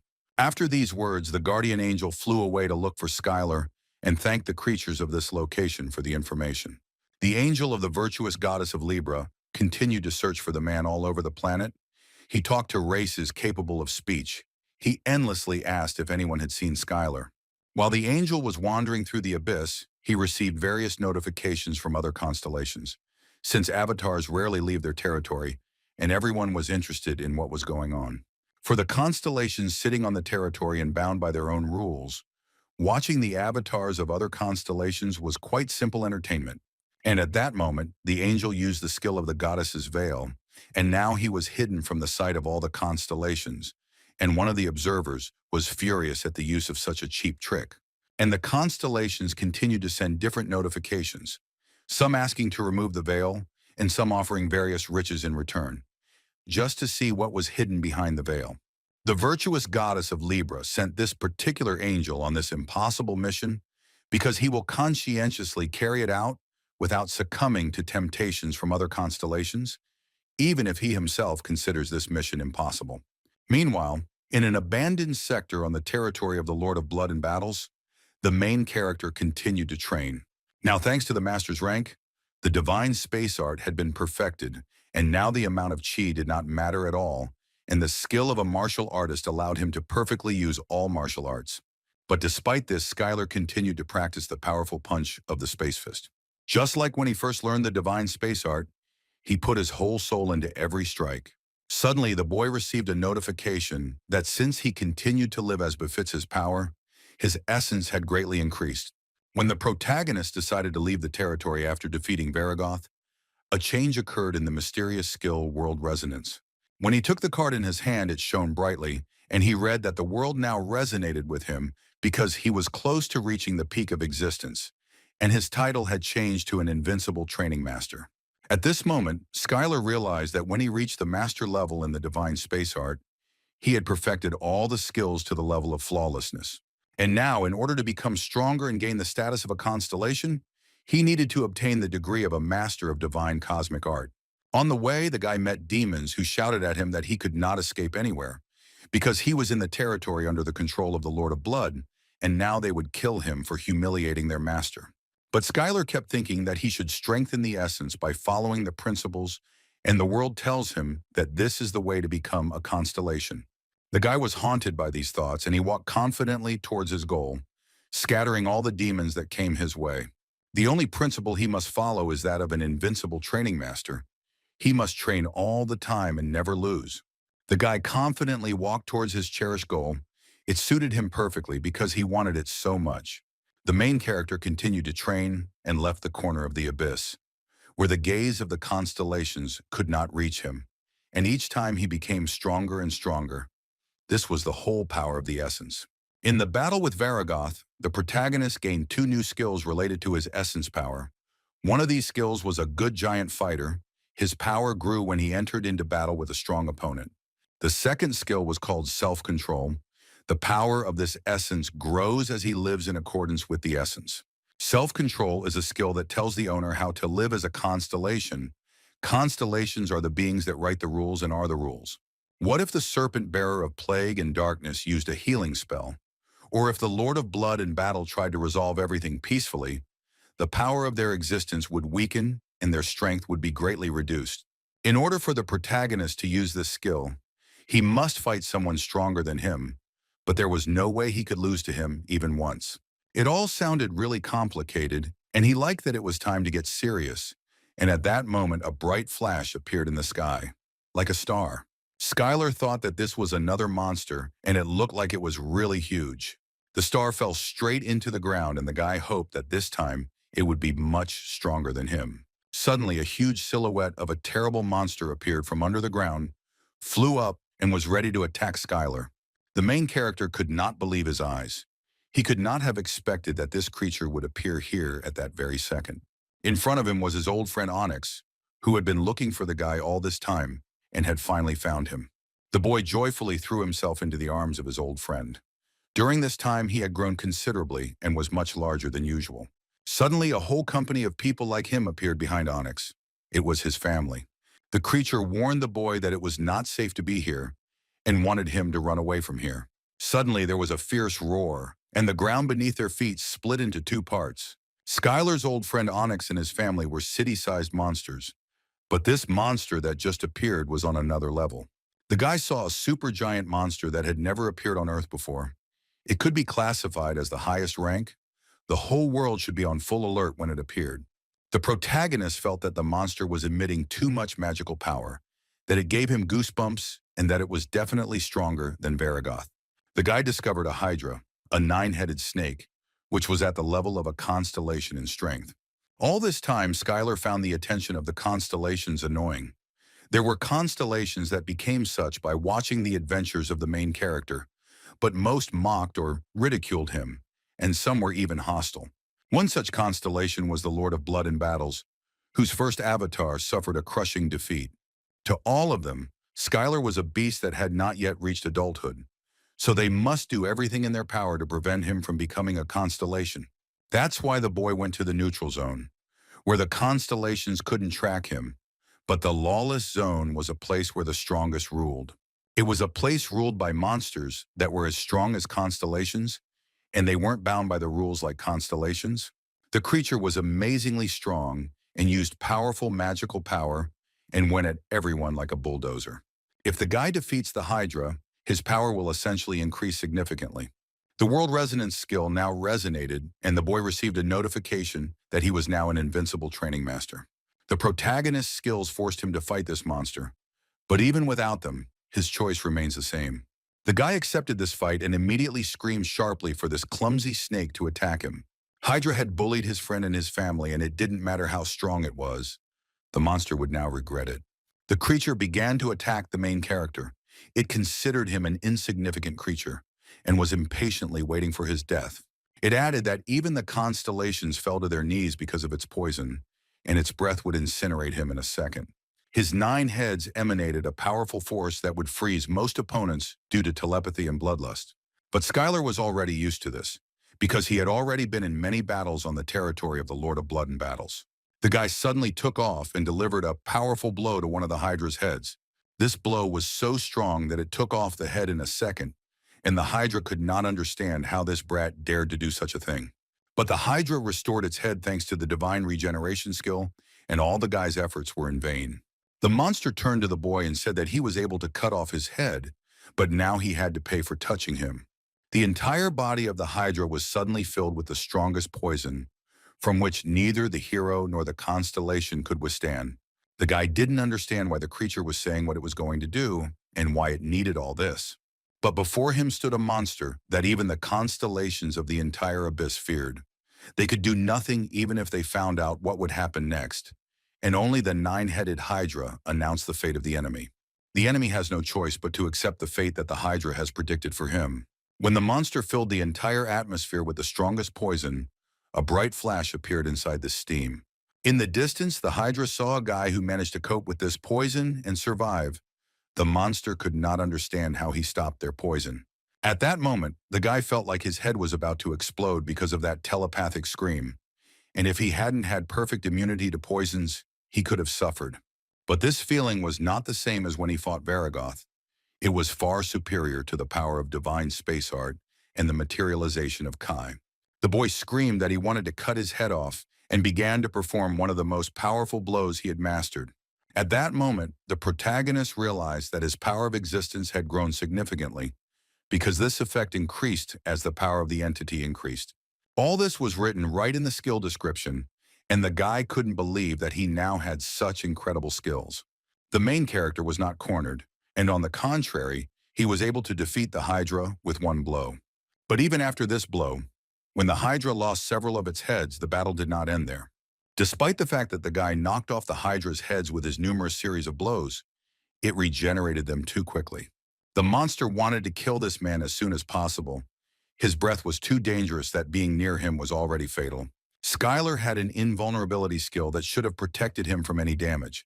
But even in the fight against Varagoth, he was unable to block all of his powerful magic. But the Hydra was many times stronger than Varagoth, and it was impossible to block its attacks with invulnerability. And then the main character decided that he could run along this breath with the help of the moonwalk and get straight to the monster's throat. From that moment on, the guy began to move as quickly as possible, moving faster through the Hydra's poisonous breath. And at one moment, a miracle happened. While Skylar was moving between safe zones, repeating the phrase faster and faster, the flame and poison emitted by the Hydra stopped and time immediately slowed down. Hydra couldn't control his breathing intentionally, but none of Skylar's martial arts had the same effect. And finally, the main character realized that all this was happening for the same reason, that his attacks were much stronger than they should have been with his level of martial arts and skills. The power of the essence is not the same as enhancing magic or martial arts. It is the power that allows one to change reality. According to his imagination and desire, he received an insight on how to use the power of the essence, because it was a power that could change reality. Now the guy is able to control it as he wishes. As a result of the insight, the skill of the essence's power has increased, and this power allowed constellations and creatures that have reached the peak of existence to rule in the abyss. The constellations use this power to transform the abyss and create a kingdom and bring gifts and blessings to their followers. As long as the constellations have enough essence power, they can do anything. The Hydra was furious. She couldn't believe how the guy dared to do this. The monster screamed that she would not forgive this and would definitely kill him. This being had a gigantic soul and a strong will. With the current power of the essence, Skylar could not shake or change her will. But did he need to do this? Because his goal was to change the power of the protagonist's essence and not the Hydra.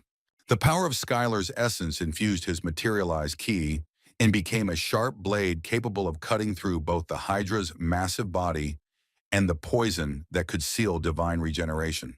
And the guy with great speed like a razor blade began to rush through the body of the Hydra. She could not believe that this was possible. The main character remained calm and did not give in to his emotions because this was also training. And thanks to this power, the Hydra's heads could not regenerate, and they immediately lost to this man. They used Plan B, which was to hide in a cave and wait until regeneration returned to them again. But with so many heads like the Hydra, it was hard to come to a consensus, and someone didn't want to return to the cave with such a body because it was a great humiliation. Neither fire nor poison nor brute force ever had any effect on the monster, but without regeneration, the Hydra quickly died, and for it was a shame, because they lived for 10,000 years and never faced such humiliation. And at that moment, while the Hydra were arguing with each other, a sharp beam of light crashed into them straight from the sky. It was Skylar who bid farewell to the snake with a powerful fighting technique and admitted that she was indeed a strong opponent. After this battle, the main character greatly increased all the skills that were used during the battle, and the world began to resonate with him even more strongly. The main character inherited the Hydra's karma of divine regeneration, and now his invulnerable body is endlessly regenerating from this moment on. The guy noted that life was a strange thing, because being a martial arts master, He never thought that he would receive so many A skills. Now he only had to look at them. Even just one skill like that would make the boy an A-rank hunter. But that no longer mattered once he decided to step beyond being a hunter and step onto the path of the constellation. The guy asked the Stone family if everything was okay with them and how they felt. Everything was fine, and the Stone friends said that the guy had changed a lot. But this was to be expected, because after several thousand years, anyone can change just as much. The main character looked at the monster lying on the ground and asked his stone friend if he needed meat, bones, or scales, because he had to figure it out somehow. But the Hydra's body emitted a frightening poisonous aura, which required one to forget about it, because even touching the monster's body was dangerous. But this didn't stop the guy, and he quickly began to chop the snake into small pieces. There was so much meat that it was impossible to take it on the road, and he decided to eat the meat right before leaving. At that moment, the stone friend asked the protagonist to take one amulet as a gift. It was a token of gratitude for protecting his entire family from the Hydra.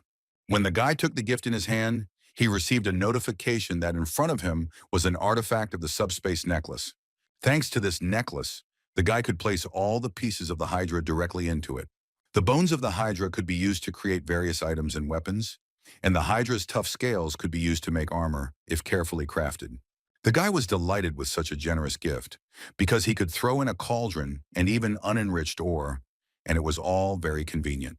The main character said that during this time he had accumulated a large amount of adamanta, and even the piece that his stone friend had given him remained. But the guy still did not know how to process this ore.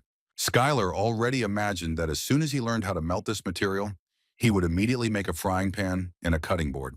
But the gifts from the stone friend did not end there, and he presented another stone. Ever since Skylar decided to become a constellation, he started seeing messages about other constellations. He could also see the amount of power that beings like Varagoth and the Hydra possessed. The reason he was able to use the subspace necklace was not because he had simply become smarter and more observant, but because he was a being capable of reaching the peak of existence. He could also hear the world talking to him. In his hands, he held unenriched orichalcum. It was a metal that emitted pure magical energy. And then the guy had a eureka moment, because he could make a knife and cutlery from orichalcum and a frying pan and board from adamantine, and it was just the perfect plan. The stone friends thought that the guy probably had problems with his head, but they believed that he was a very kind and strong person.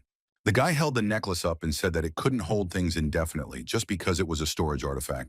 The main character decided that there was nothing he could do about it, and all he had to do was eat what was left. Skylar was a generous guy, and so he said that he would be happy to share the food with his friend. He had studied cooking for thousands of years while he was the owner of the Demon Pub, and his cooking skill was quite high. But even despite this, these ingredients were not so easy to handle. It was the meat of a powerful creature that had survived after refusing to become the avatar of the constellations. And in front of him was an ingredient that did not exist in the territory of the Lord of Blood and Battles. Consuming abyssal monsters gave power proportional to the consumed creature, but if cooked incorrectly, the dish would be deadly poisonous. But Skylar still refused to back down from this idea. For the guy, preparing dishes from complex ingredients was a kind of training. The main character tried to calm his stone friend and suggested that he try the dishes and not be afraid of it. The guy made tartare because it can be hard on the stomach to digest, and he thought it would do him good. But Onyx was also a powerful creature. He managed to escape from the Hydra, but it was simply impossible to avoid the terrible poisonous meat prepared by the main character. After trying a few pieces of fresh tartare, the stone friend immediately screamed from the taste, and bright flashes of light began to come from his mouth and eyes. The stone friend quickly called the whole family and offered to try it, because it was incredibly delicious and the guy was incredibly happy that his friend liked it. Skylar decided to share the secret of why there is no poison in the meat, all because the Chief of the Abyss took care of everything, and he could not poison his friend's family. And the guy immediately received a notification that the giant stone of snakes and his entire family decided to trust him and honor him. After this, a bright light began to form in his hands, and he, like a constellation, began to have followers. And at that moment, the power of the entity increased significantly, and the main character felt the energy coming from his snake friends. Skylar finally understood why the constellations wanted to increase their number of followers, because the real reason why the constellation was so interested in the Earth It was a world with billions of potential followers, and any constellation that took over the land would gain the power of an entity capable of changing the entire abyss. The guy needed to quickly find a way to return to Earth before the future, and what the goddess predicted came true. Skylar sat on the ground and thought about his next steps. At one point, he raised his head and looked at his stone friend and was horrified. He couldn't understand what he had done wrong, why his body had grown so much. Had he fed it something wrong? He remembered that some foods should not be given to animals. For example, chocolate should not be given to dogs or onions to cats. Perhaps hydra meat is harmful to give to stone snakes, and it harms their liver or something else. But Onyx tried to say that all this was not so, but it was all in vain, because he did not understand this language yet. Being close to a friend was cool, of course, but Skylar couldn't stay here because there was no way to stop the journey as a constellation, and this steadfastness in his personality was the reason the goddess chose him. The main character looked around and thought that there was definitely something in this area. On the ground, he noticed a drawing of some kind of creature and could not fully understand who it was. The silhouette looked very dangerous, especially the face that was depicted in the drawing. Then the guy wondered if any demon could cause him any harm, because after he had visited the territory of the Lord of Blood in battles, he had lost all desire to fight demons. But now Onyx was trying to say that there was a demon that was much stronger than Varagoth in the Hydra, and it was here. And if all this is true, then the guy was looking forward to meeting him, and at that time he entered the territory of the owner of dreams and desires. The surrounding constellations were watching him. The avatars of the owner of dreams and desires found out about it and immediately headed towards the main character. The guy hoped that all this was a welcoming party. When all the avatars had arrived, they asked one question. Was there really an invincible training master in front of them? The guy answered that it was true. One of the avatars greeted the mister and added that his master wished to meet him. Suddenly, a notification appeared that one of the avatars had used soul seduction, and the power of the divine space arts chi immediately resisted the seduction. The guy replied that it was too rude for a greeting, and the avatar immediately apologized, because they are not able to control this ability. The avatars added that their weak abilities would not work on him and addressed him as a constellation, and this was the most pleasant thing he had heard in a long time. Then the main character asked what would happen if he refused to meet their master. They answered that in that case, they would simply be forced to let him go and swore that their master would not harm him. The guy was still curious about what they wanted from him and agreed to meet with him. On the way to the master, Skylar asked the avatar if she had ever heard of the Earth, of a planet outside the abyss. The girl replied that she had once heard rumors where one constellation fought for the gates leading there. After these words, the guy suddenly shouted at the girl and asked her to tell him everything she knew. The girl added that she heard it from someone who heard it from someone who heard it from someone else, and she didn't know anything else about it, and perhaps her master might know something if the guy was really interested in the land. She was delighted and said that she had heard that there were a large number of souls on Earth, and they would be able to help him in capturing her. But the guy replied that he didn't think of capturing it. He planned to stop the capture of the Earth by other constellations. The avatar was surprised by this answer, because for her, the guy turned out to be not only strong, but also noble. The guy knew that they were called nightmares, but they seemed to be good and sociable demons. Even if they couldn't control their seduction skill, they didn't seem dangerous. Suddenly, a demon appeared in front of the main character, who began to shout at him to give up all his wishes. He asked to be let go. He knew that the guy was going to be eaten and asked to share with him too, because these were sweet and pure desires. As the guy walked past this demon, he kept talking about his desire for endless training and strength, and that he couldn't let him go. The protagonist asked what that was just, but heard in response that they are nightmarish creatures that are weak to the desires of other people. Skylar said that it turns out that they live off of other people's desires, but he doesn't have a strong attraction to desires, and he will be fine without a loved one, and he doesn't need tasty food or a comfortable place to sleep. The demon could no longer stand this pure and unwavering desire to train. It was so tempting to her, and the taste was very sweet. The girl promised that she would keep all her desires under control, and the guy had nothing to fear. She asked him to trust her, because she is one of the most beloved avatars of the owner of dreams and desires. After some time, they reach the chamber of the master of dreams and desires, and they will finally see the master as soon as he enters inside. The guy asked if she would go with him, but the avatar was not a significant figure and could not take part in their conversation. The main character said that he was not a constellation, and since the girl told him everything here, he wanted her to go with him to the end. This touched the avatar greatly because Skylar was the first person who treated her so well. When the main character followed her, he thought that perhaps it would be more dangerous than he expected, and that he would have to use this avatar as a human shield. He was sure that the constellation would never want to lose its own dear avatar. This meeting was on the territory of another country, and many things could have happened despite the fact that Skylar was invited.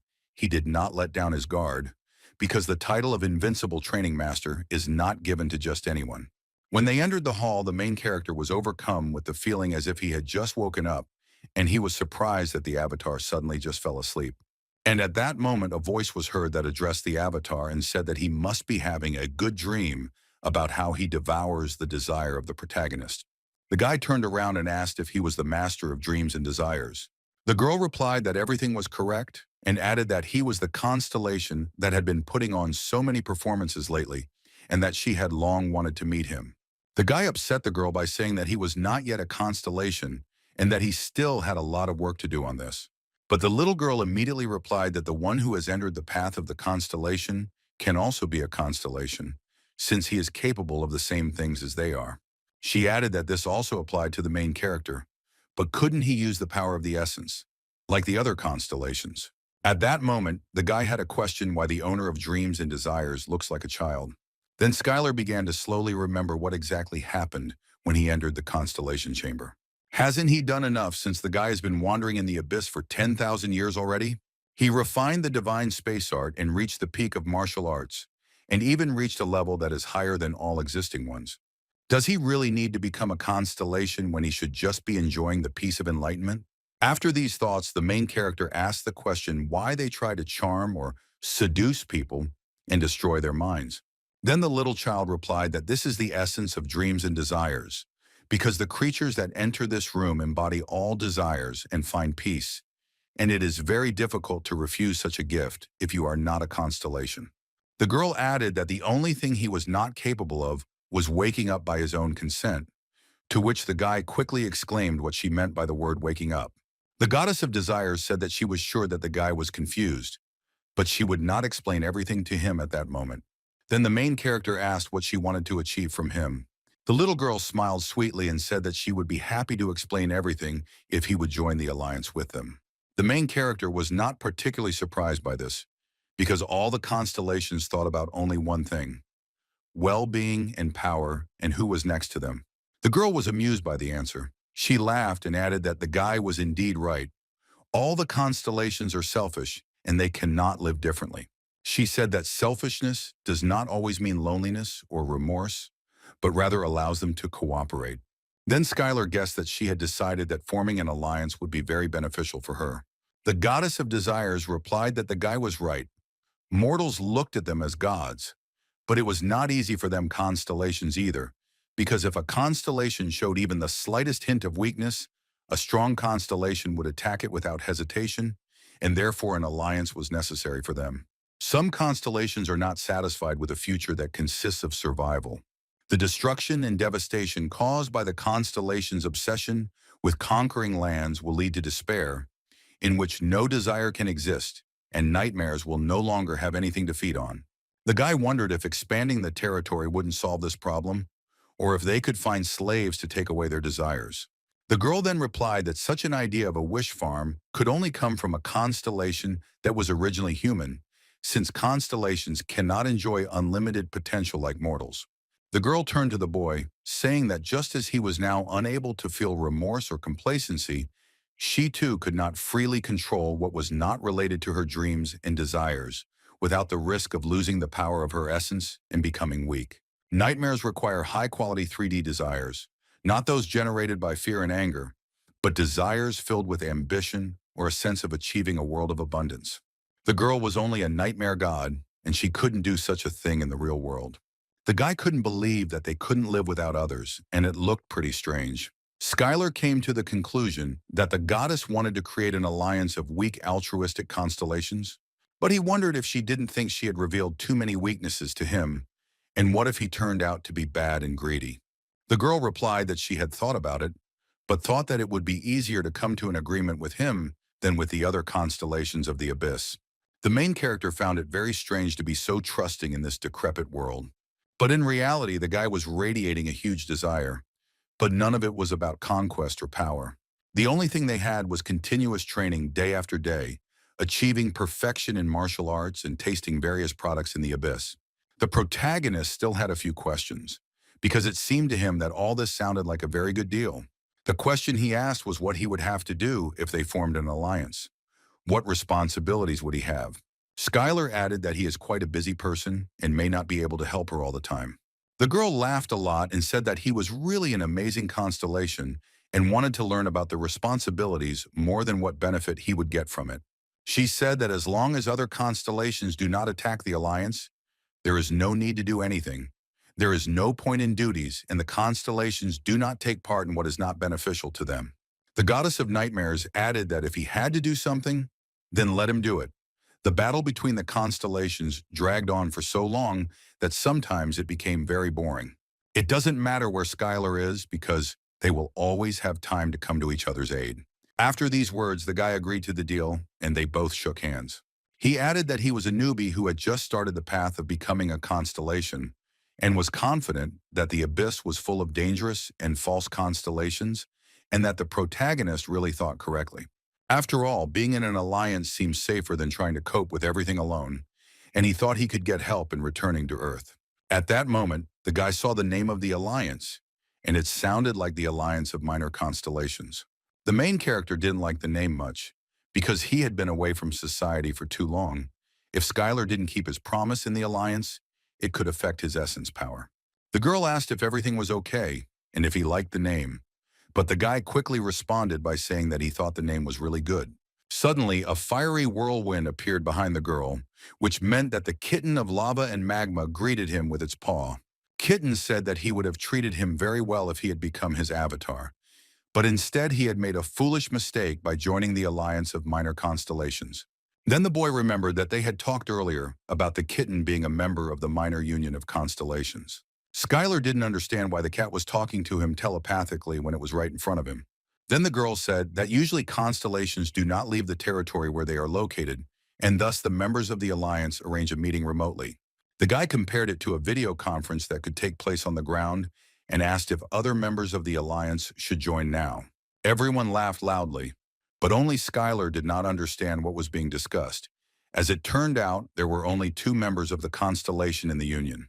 The kitten was angry with what the guy said because there was nothing wrong with the fact that there were only 2 of them, and he began to threaten the main character that he would not give him the gift he had prepared.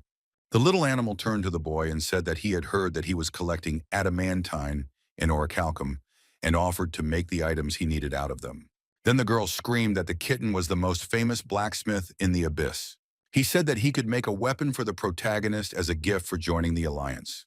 The boy could not have expected that he would receive a gift for joining the union, but at the moment he did not have enough orichalcum and asked to take advantage of this chance when he had a little more. Then the kitten asked the mistress of dreams and desires if she had given him a present. The girl said that she thought that it would be much more difficult to come to an agreement with the guy, but he quickly accepted her offer before she could bring gifts. Kitten laughed that the guy didn't take advantage of such an offer, but Skylar replied that he could still leave their alliance if he didn't receive a gift.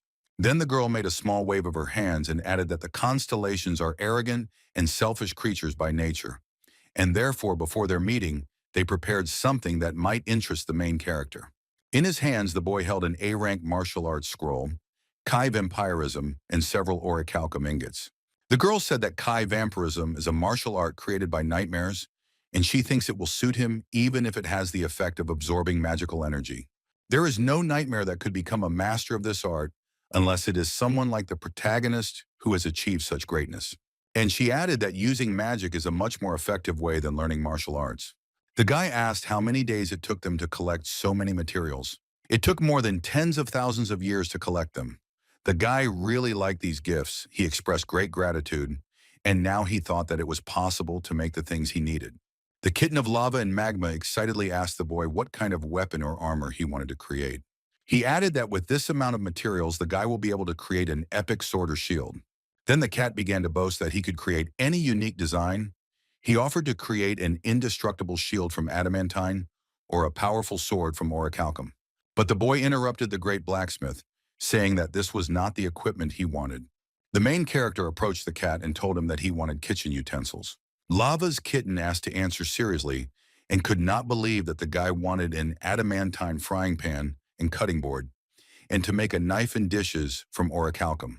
But the guy was dead serious, because from the moment he got the first adamantite nugget in the abyss, his dreams still didn't change, and he wanted the best kitchen utensils with which he could cook any ingredient in the abyss. After the lava and magma kitten heard this, he simply pretended to be dead and did not want to answer anything. The guy didn't understand what was wrong, because it felt like he was forcing him to do something terrible. But a promise is a promise, and the cat fulfilled his request with all his heart. Then the girl said that it was her time to answer his question and tell him what awakening was. Skylar found all this interesting, because he was still an incomplete constellation and had only just begun to walk this path. When the boy defeated Varagoth and reached the level of master, he saw a message from the world, which said that his world resonance was becoming stronger and the world was eager to hear his cry. And the demon at the last moment said that Skylar should become a constellation. The guy wondered if this meant that he was still a human with powerful martial arts and needed to take another step to become a constellation. But the girl replied that he was already a constellation, because there is no such thing as an incomplete constellation or a newbie constellation. A constellation is a constellation. Then the main character asked what awakening was, because she said that he still needed to awaken, but the girl meant that he still did not understand that it was a constellation. Skylar was very surprised by these words. The girl understood that in front of him was a special creature even among the constellations. But the guy was still tormented by this question, because what did she mean by the word special? Was it all because of his martial arts? And if so, then the problem was that he didn't know how to use magic. The girl tried to calm the boy down by saying that she didn't mean that, but that mortals very rarely become constellations. Then the goddess told the story of how she was born as a constellation, that the power of existence of dreams and desires was released by nightmares and came together to create her. This was her true form as the mistress of dreams and desires, since most of the other constellations were the same, such as the Lord of Blood and Battles, as well as the Kitten of Lava and Magma. They are constellations from birth, and for a creature that believes that being a constellation is natural, but for a girl, the fact that she does not understand that he is a constellation surprises and irritates her at the same time. The goddess of desires simply asked the guy to adopt the fact that he is a constellation, and that's all. After all, he had overcome such a difficult path to becoming a constellation. Is he really disappointed that there are no more difficult trials ahead of him? And at that moment, the guy acknowledged the girl's words and said that he was a constellation, and suddenly a bright flash of light enveloped the main character. The world resonance was activated. The whole world accepted his cry. As a constellation invincible training master, he can use the power of the constellation. The world asked to see how a new star opens its eyes in the dark depths of the abyss. While the new star was being reborn, a bloody battle was taking place in one of the dimensions of the abyss. One of the avatars tried to fight the monster, but his attacks were too useless to defeat it. But suddenly he saw a notification that the invincible training master was watching their battle. And after that, the invincible training master gave him a blessing, thanks to which he was able to defeat the ruthless monster. The Avatar was happy about this and swore that he would never disappoint him. Meanwhile, Skylar was watching the battle, using a small amount of essence power. He gave a great blessing and even sent a few messages. But the girl asked what he was doing with someone else's avatar, because he was now in the Alliance. And if it was an avatar of another constellation, he would have problems and warned the main character to be careful next time. The guy was puzzled by this because now if he wanted to do something, he would have to think carefully first. Avatars are the most important factor for the existence of the constellation. Any influence on other people's avatars can be regarded as a provocation. Skylar could now get an answer to any question just by thinking about it. The guy thought about the fact that before he didn't even realize that he was already a constellation and continued to rush from side to side, trying to become the strongest. Even though the protagonist was lost and wandering in the abyss, he accepted it as the goddess's training and even believed that the magical storm was a convenient way to travel, as well as a training tool. He really didn't think about anything. Even if he did, he thought it was an incredible training. But the little girl reminded him not to forget that the gaze of the constellation is distant and incredible. She added that if the guy had an avatar, he could try to concentrate on it, but the main character didn't have an avatar yet. Skylar became curious about where his friend was now and decided to take a peek at him and made sure that he was okay now. The dream goddess said that he could also expand the range of vision using the power of essence, and it was also possible to accumulate more essence power than the limit allowed, so there was no need to conserve it. Based on this, constellations can use personal avatars to explore the abyss, the so-called scout avatars, or observe through the eyes of allied avatars, so that vision could be shared between the alliance. And since they were all in the same alliance, they could share eyes with each other. And the girl added that there are places that not everyone can see. These are places where nightmares are contained, and she can hide certain areas if she does not want them to be seen. The guy was very interested in what the goddess of nightmares was really hiding. She gave an example that in order to greet the guy, she sent him one of the best warriors who had great self-control. Otherwise, it is difficult for nightmares to control their own desires. Then the guy remembered their first meeting and seemed to guess what she was talking about. The main character had no more questions, and he thanked the girl for all the explanations. The girl was glad to meet the constellation, sincerely expressing gratitude. The goddess also warned that since Skylar had only recently become a constellation, he should clash with others less, despite the fact that he fights well. In the fight between constellations, the one with more avatars and greater essence power has an advantage. The guy remembered that he had one last, most important question that he wanted to ask the goddess. Did she know anything about the Earth? The girl slowly began to remember, and it seems she once heard about it, that it is a planet that is outside the abyss. Many powerful constellations are waiting for the portal to open there, because there are a large number of souls on Earth, which are very rare in the abyss. Skylar admitted that he only asked the question because he came here from Earth. He thought that everything was not so bad, because thanks to the girl's explanation, he finally understood that the constellations that arrived on Earth were only looking at each other, but did not collide. This is because they would only become weaker if they fought, and some cunning constellation could simply take control of the souls and defeat the constellations that were fighting. And so instead of just fighting, they decided to increase the number of their followers. The goddess said that the guy was really lucky, because when the portal opened, there were relatively good constellations nearby. The girl added that evil and cruel constellations will not come to a common agreement and will simply try to seize power by force, even when they have something to lose. But this is their nature. The little girl was sure that he was nervous about leaving his home planet as a constellation that came from nowhere. She added that it would also be nice to have followers in their constellation alliance who are the souls of the Earth.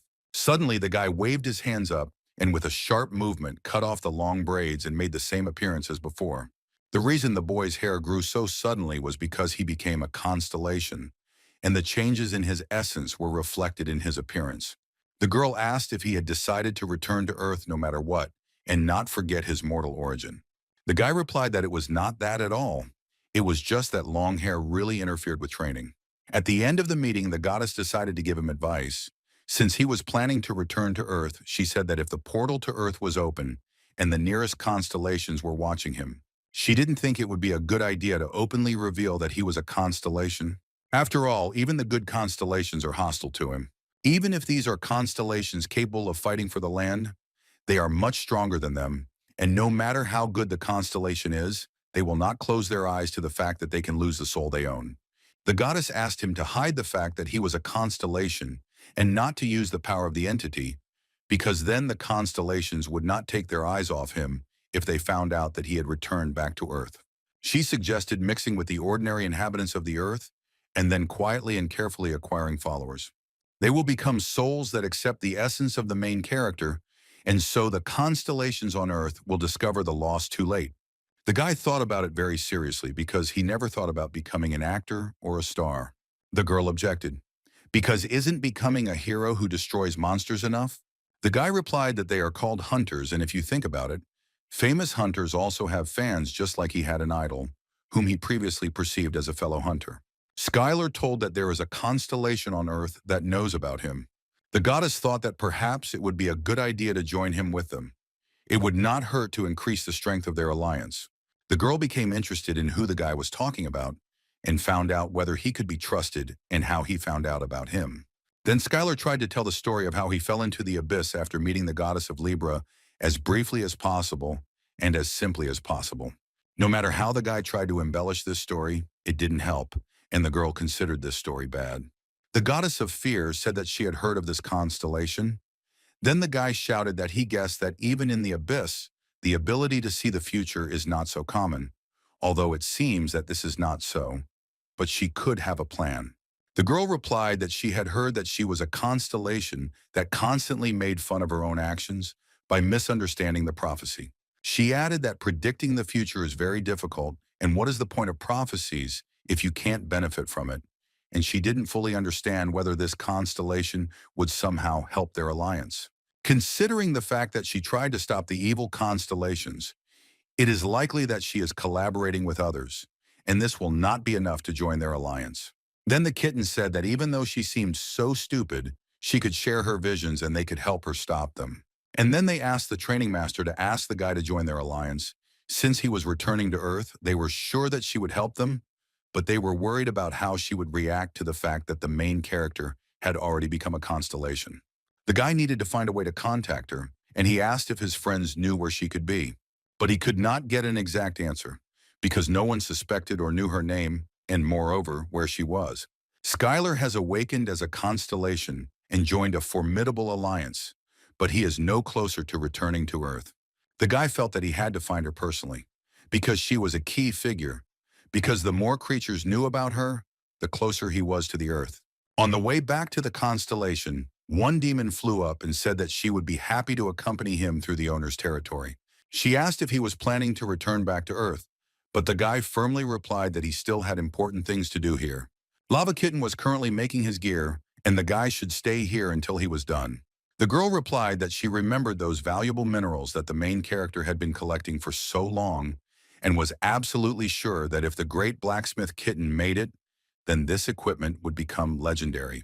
The guy couldn't wait to receive this equipment, which would fulfill his long-awaited desires.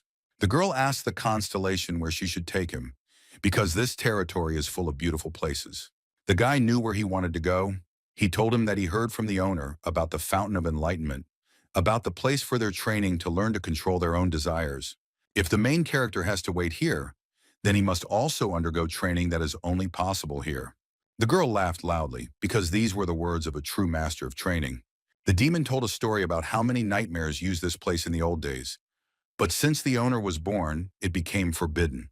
It was all because it was incredibly dangerous here, and many had heard about how most of the nightmares went crazy during training. Then the guy took the well of enlightenment in his hands. The essence of the training was to drink water from the well. However, if this were really the case, then it would not have been sealed. The stronger the desire of the person drawing out the water, the heavier the water becomes. You can try to meditate and get rid of these desires, but this will not reduce the amount of water. If you let go, you can return to Earth. Doesn't the main character want to return to the old gym and touch the old barbells and dumbbells? Doesn't the guy miss spicy chili ramen or what happened in the latest issue of the novel he read, or the Batman and Superman movie? Isn't he interested in all of that? Then the girl's voice was heard, that so much time had passed since they broke up and it did not happen on a good note. But their love had not passed and they had already stopped hating each other. If the protagonist lets go of this rope, they can be together again. His friends watched this and believed that even if he was a master of training, it would not be easy for him, because this well excites and intensifies desires, and the bucket becomes many times heavier. The kitten asked if the master would be okay, but the girl added that the constellations were on a completely different level than nightmares, and at least he wouldn't just go crazy. The goddess was interested in what kind of illusions were tormenting him, and there was probably something incredible there. But at this moment, the training master continued to undergo tests and hold the bucket of water. When the others from the Alliance looked at the guy, they were horrified and could not believe their eyes at what was happening there. At this time, the main character was training with this bucket. He was working out to strengthen his muscles and doing several repetitions in a row. He used the weight of his own desires and thus got rid of them. The guy was addicted to training, and it is not surprising that thanks to this, he became a constellation. They heard the boy ready to do 5 more sets for the workout, and the kitten muttered that this was too much. The essence of the training was that you had to pull out a bucket of water as heavy as your desires, and the one who wanted to pull the bucket out of the well would see illusions corresponding to his desires, and the water would become heavier. The demon added that the constellations say that many nightmares have gone mad trying to complete this training. She asked if the main character had any problems, but he was absolutely fine. He just found a good exercise machine for the first time in a long time. The guy thought that most people couldn't lift a bucket, and it was such a weak temptation. Movies with Superman and Batman were not very good. As for ramen, you need to constantly monitor your diet during training. Starting from scratch with an ex-girlfriend, the guy has long had such a thing as the awareness that if they get together, then nothing will change. All these illusions were too weak, and this machine is simply an improved squat with weights. Then the goddess was ready to swear that there are no creatures without desires, and the constellations are no exception. The girl added that the constellations are weaker in terms of restraining their own desires. And why would an omnipotent being restrain them? This is a constellation that has a good foundation, and that's not counting its fighting skills. Is it possible that only a constellation that was previously mortal has this power? Skylar spent most of the day exercising with the Well of Enlightenment. He could do light cardio if he cleared his heart, and strength training if he gave in to his desires. And the rest of the time he rested and worked on tactics, sparring with a new friend. The girl thought that it would be problematic for the main character to stay here for a long time, but apparently he had a good time here. Then the goddess added that he was a person who had the potential to grow avatars and found his own kingdom. And the guy was very interested in these words. The girl replied that everything was correct, because first of all, he was a master of training and could raise avatars. She thanked the guy for the productive training, because thanks to it, her avatar became much stronger. At this time, the kitten of lava and magma lay without strength and screamed that he would not do anything like that again, and now he could take the items. The couple looked at the created objects and were pleasantly surprised. The girl believed that this was the end of his carefree training. The guy was holding an orichalcum knife created by the famous Constellation blacksmith, thanks to which he could easily prepare any ingredient, and the sharp blade could also be used as a weapon. Then the main character decided to test the new tool and hit it straight into the ground. And from the impact, there was a powerful surge of energy that blinded everyone. The girl screamed for him to stop, because if he wasn't careful with it, he would destroy everything around. When it was time for the utensils made of adamantine, the girl and the cat were already ready for it. All the dishes were right in the corner, and the guy decided to check them with the accumulated materialized Kai. But after a powerful blow, not a single scratch appeared on them. And at that time, the kitten boasted that this utensil was stronger than even magical armor. The protagonist turned to the kitten and said that he would like them to be a little bigger. But the cat replied that it was the fault of the one who provided such materials. But the guy thanked the cat for his excellent work anyway. Skylar's short break in the nightmare world was over. Even though he was human when he entered here, he left already as a constellation. When the boy left, all the demons shouted and asked that he visit their kingdom again someday, and that they would eagerly await him, as well as that wonderful dish. But why did the invincible training master remember the nightmares as a master of dishes? And all because he made some food with the help of new items and offered to try the meat from the Hydra. The first time the guy decided to demonstrate his culinary skills, his friends didn't believe that they were about to try Hydra meat. The main character suggested calling another nightmare, because he had so much meat that he made as much as he could, and making it in portions like in a cafe was incredibly difficult. The owner screamed that she could run away if she thought she couldn't eat it, because hydro meat contains a deadly poison, and there was no need to expose the body to such danger. But when the girl tried this dish, she was incredibly happy, because it was incredibly tasty. She felt how every spoonful of the dish warmed her. And at that moment, every nightmare wanted to try this dish. The obsession caused a little fuss, and the situation was resolved thanks to the intervention of the hostess. The guy could practice cooking, increase the power of the essence, but he was a little uncomfortable, because in the end, because of him, the hostess's avatars staged this ugly scene. The main character thought that apparently ruling a kingdom is not so easy. At that moment, the guy entered the territory of the serpent bearer of plague and darkness. He realized that this territory really suited him. Then the guy decided to use a little bit of essence power so that this gloomy guy wouldn't bother him and hid the essence from the whole world and immediately disappeared from the visibility of the constellations. Once he did this, he realized that the world had become so quiet and calm, and he couldn't believe that he was being blown away by a stream of messages from the constellation because he couldn't do something so simple. And at that moment, the serpent bearer of plague and darkness ordered all the avatars to find the invincible master of training, and when they find him, not to fight alone if they could not defeat him at all. Suddenly, the main character met a skeleton who approached him, said that he had entered the territory of his master, and such impudence would not go unpunished. But his master was magnanimous, and he offered to become the avatar of his master. If the guy joins him, he will forget about this disrespect and recognize him as a valuable subordinate. Then the skeleton turned once more to the training master and said that if he refused this offer, then his master would come and deal with him. But the guy only heard the smell of rot around him, and he asked this owner to show himself right in front of him. He shouted loudly so that the messenger of plague and darkness would stop hiding behind the avatar and show himself. The main character did not understand why this skeleton was still here, what it was doing here, and why it could not call its owner. Then Skylar decided that since he wasn't showing up, he would force the skeleton to do it and punched him with a powerful blow.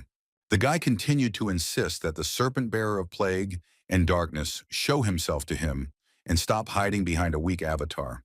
And if he didn't show himself, he would consider him a coward who couldn't even protect his own territory.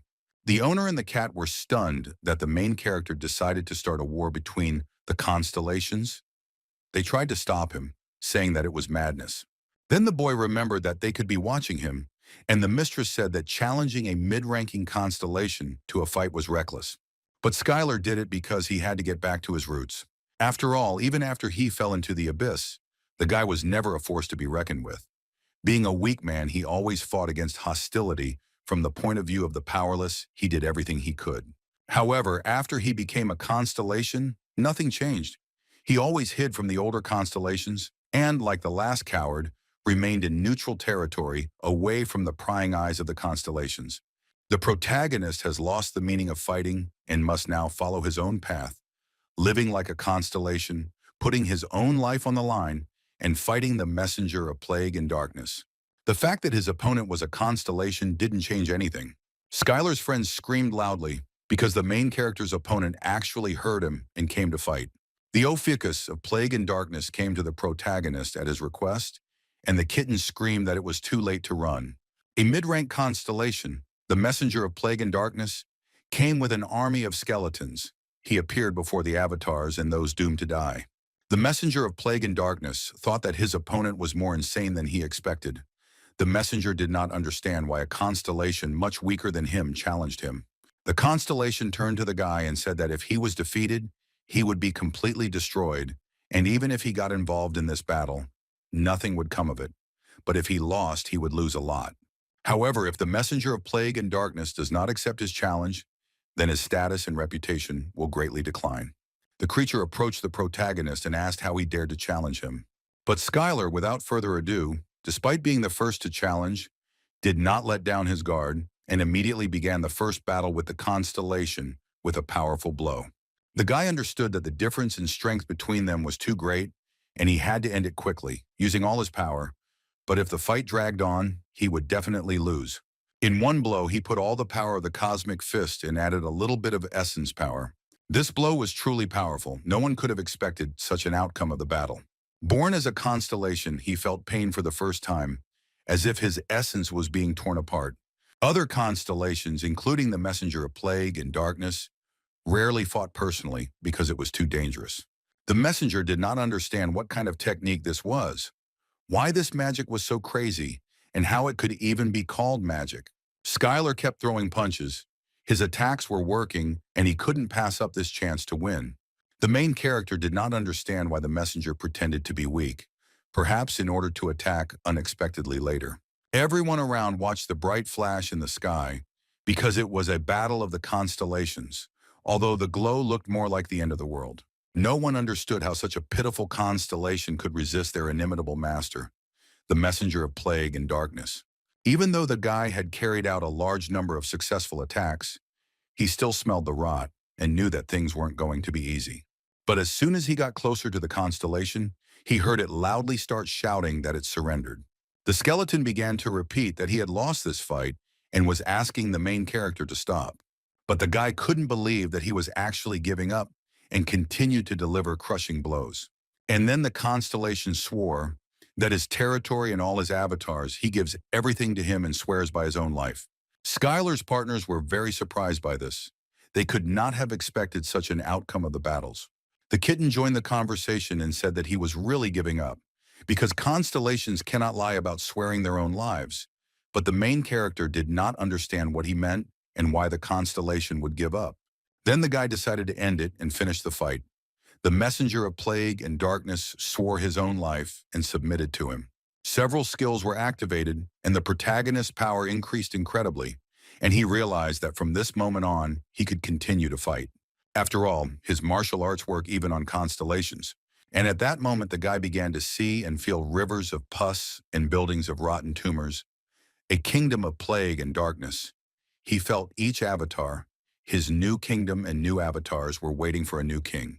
But the guy wasn't very inspired by all this, and he said that he was giving the kingdom back and asked him not to thank him, because he didn't need his kingdom, because the fight with him was enough for him.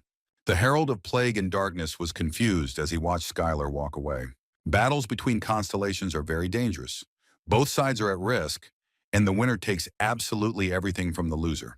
This is done to prevent any future threat from the loser, as the complete erasure of the loser's existence was common practice. But he spared his life and left his kingdom with the avatars. Although he was glad about it, there was a feeling of loss. The kitten turned to Skylar and thought that leaving the kingdom and the avatars was a big mistake. But the main character didn't care, because he wouldn't be able to rule it anyway. Through training with the nightmare, he learned a new technique that allowed him to get so close to the enemy that they could not use magic and not give them a chance to use the power of the essence, and then defeat them. And at that moment, the guy realized how strong he was now, because he could fight with a constellation even much stronger than him. And the main character began to visit different territories, and the feeling of fear of the new enemy completely disappeared.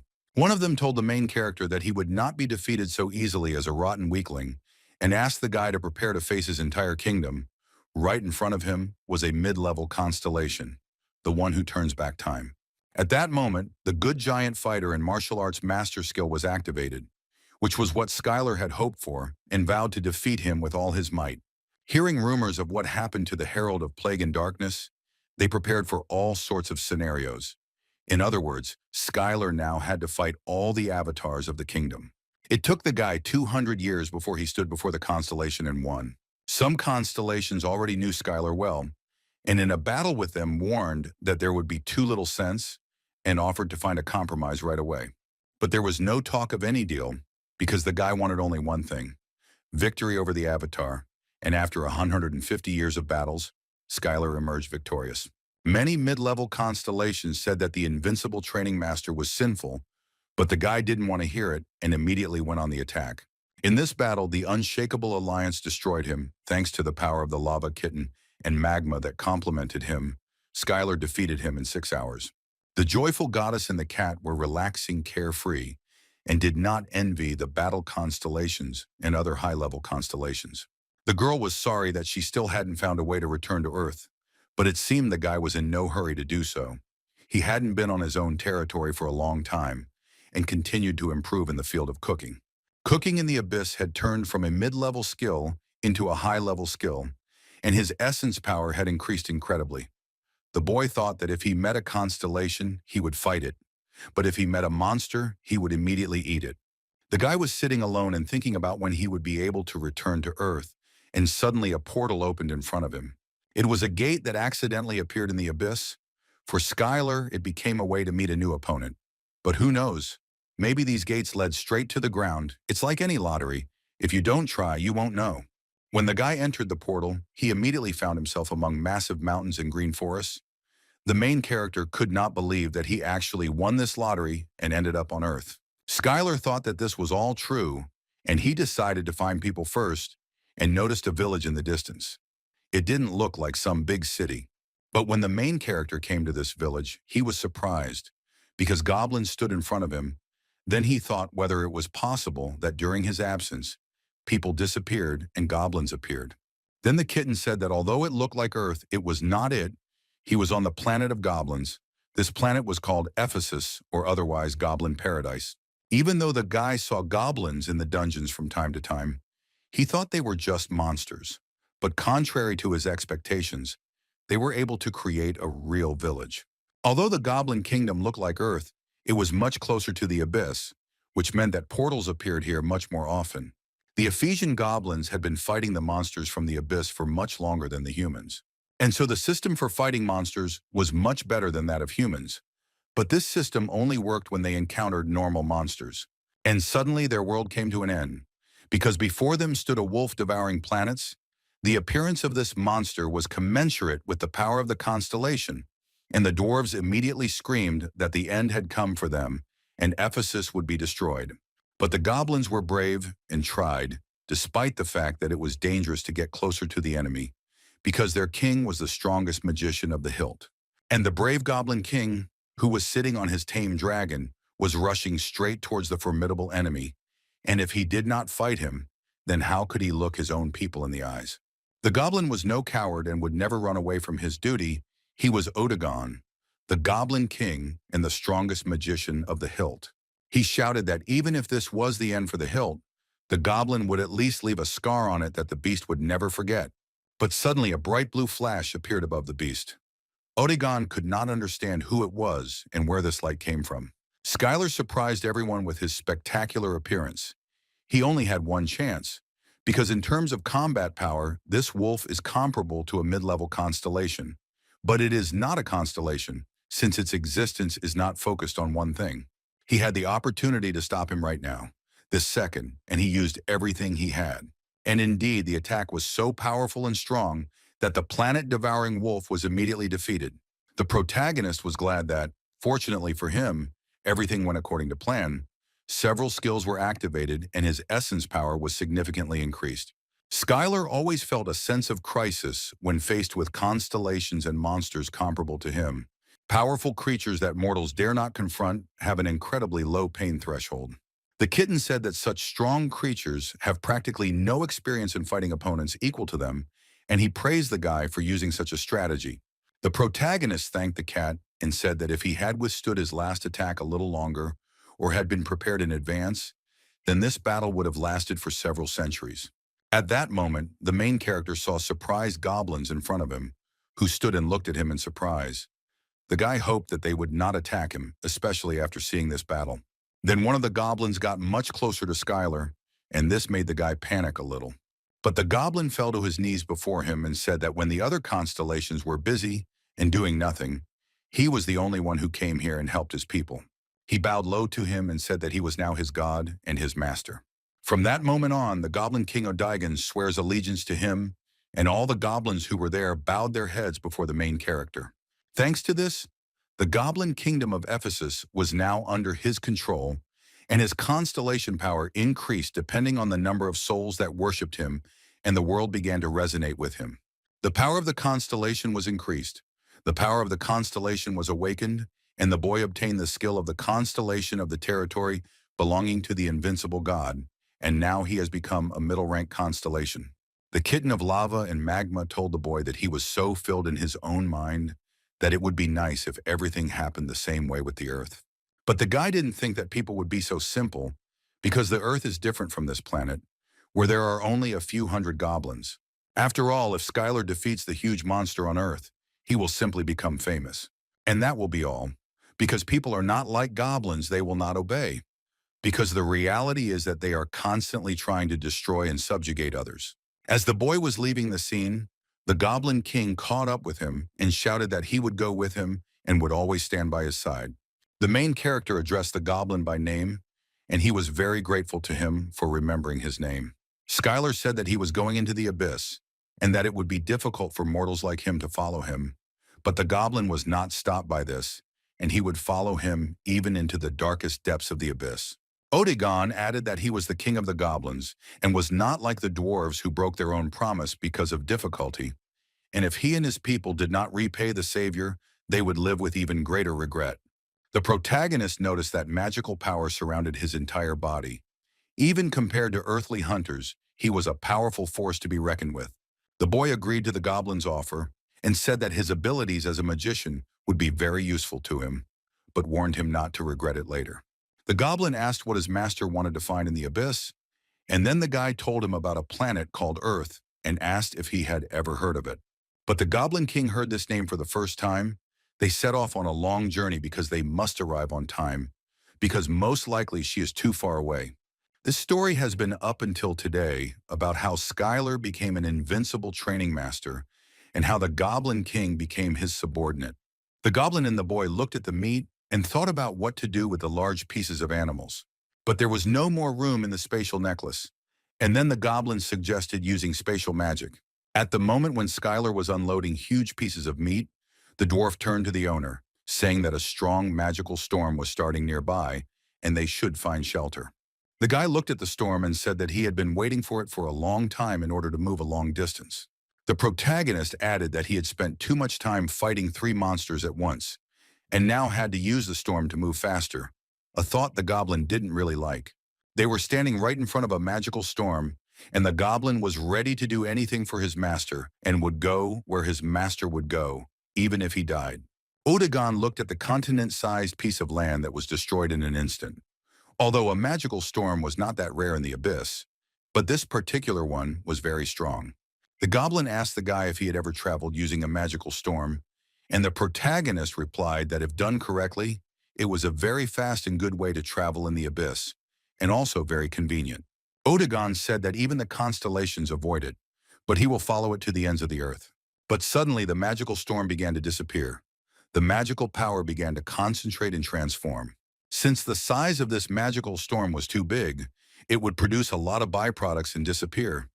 But the guy didn't understand what kind of byproducts the goblin was talking about. Odegon then revealed that many of the places in the abyss were actually byproducts of a magical storm, and that this magical storm would leave the dungeon. A dungeon is a part of the abyss that has special rules, and some dungeons are connected to other places. The monsters of the abyss appear exactly there, and if you don't deal with them, they will simply wipe everything off the face of the earth. One such appeared in Nevada, USA, in the Mojave Desert. This dungeon is called the Mirror Illusion of Chaos and had an entry limit of about 10 people. There were 2 weeks and 11 hours left before the new monsters would come out, and people had no information about which monsters would appear again. It was the sacred right of humans to name things. But since when did they have a dungeon with monsters and constellations? According to the Federal Dungeon Analysis Department, this dungeon was ranked C. Fortunately, this dungeon rank was quite popular. If this dungeon rank is popular, then B rank hunters will appear, and the danger will be significantly reduced, and the rewards here were quite large. It was at this moment that a team of hunters named Gangster received permission to enter the portal and were already on their way. The team of hunters named Gangster was recently created by the son of the founder of the Parker Foundation. It was the most controversial team. Since the magic and monsters of the abyss entered the earth, people's lives have changed greatly. The core of monsters with magical power has become the most environmentally friendly way to obtain energy on Earth. And thanks to the connection of the Earth with the abyss, humanity has received a new environmentally friendly way to obtain energy. In addition, other parts of the monsters were also very useful. And thanks to all this, the level of biology and other sciences rose greatly. With these many opportunities, the Parker Foundation quickly began to develop a pharmaceutical company specializing in artifacts from major players in the abyss industry, all of which were owned by the Parker Company. And the leader of the gangsters was Richard Parker. He was a B-rank hunter and was also the youngest son of the second chairman of the Parker Foundation. When his team arrived, they immediately began an attack on the dungeon called the Mirror Illusion of Chaos. The young men began to check the list of participants and said that they saw that there were 8 people on his team, but only 10 could enter this dungeon. One of the participants on the list had an E+ rank, which meant he was only a newbie.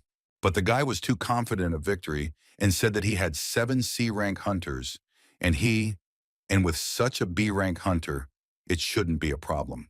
No one was against it and they continued on their way. E-rank hunters can only use 1 or 2 circles of magic at most.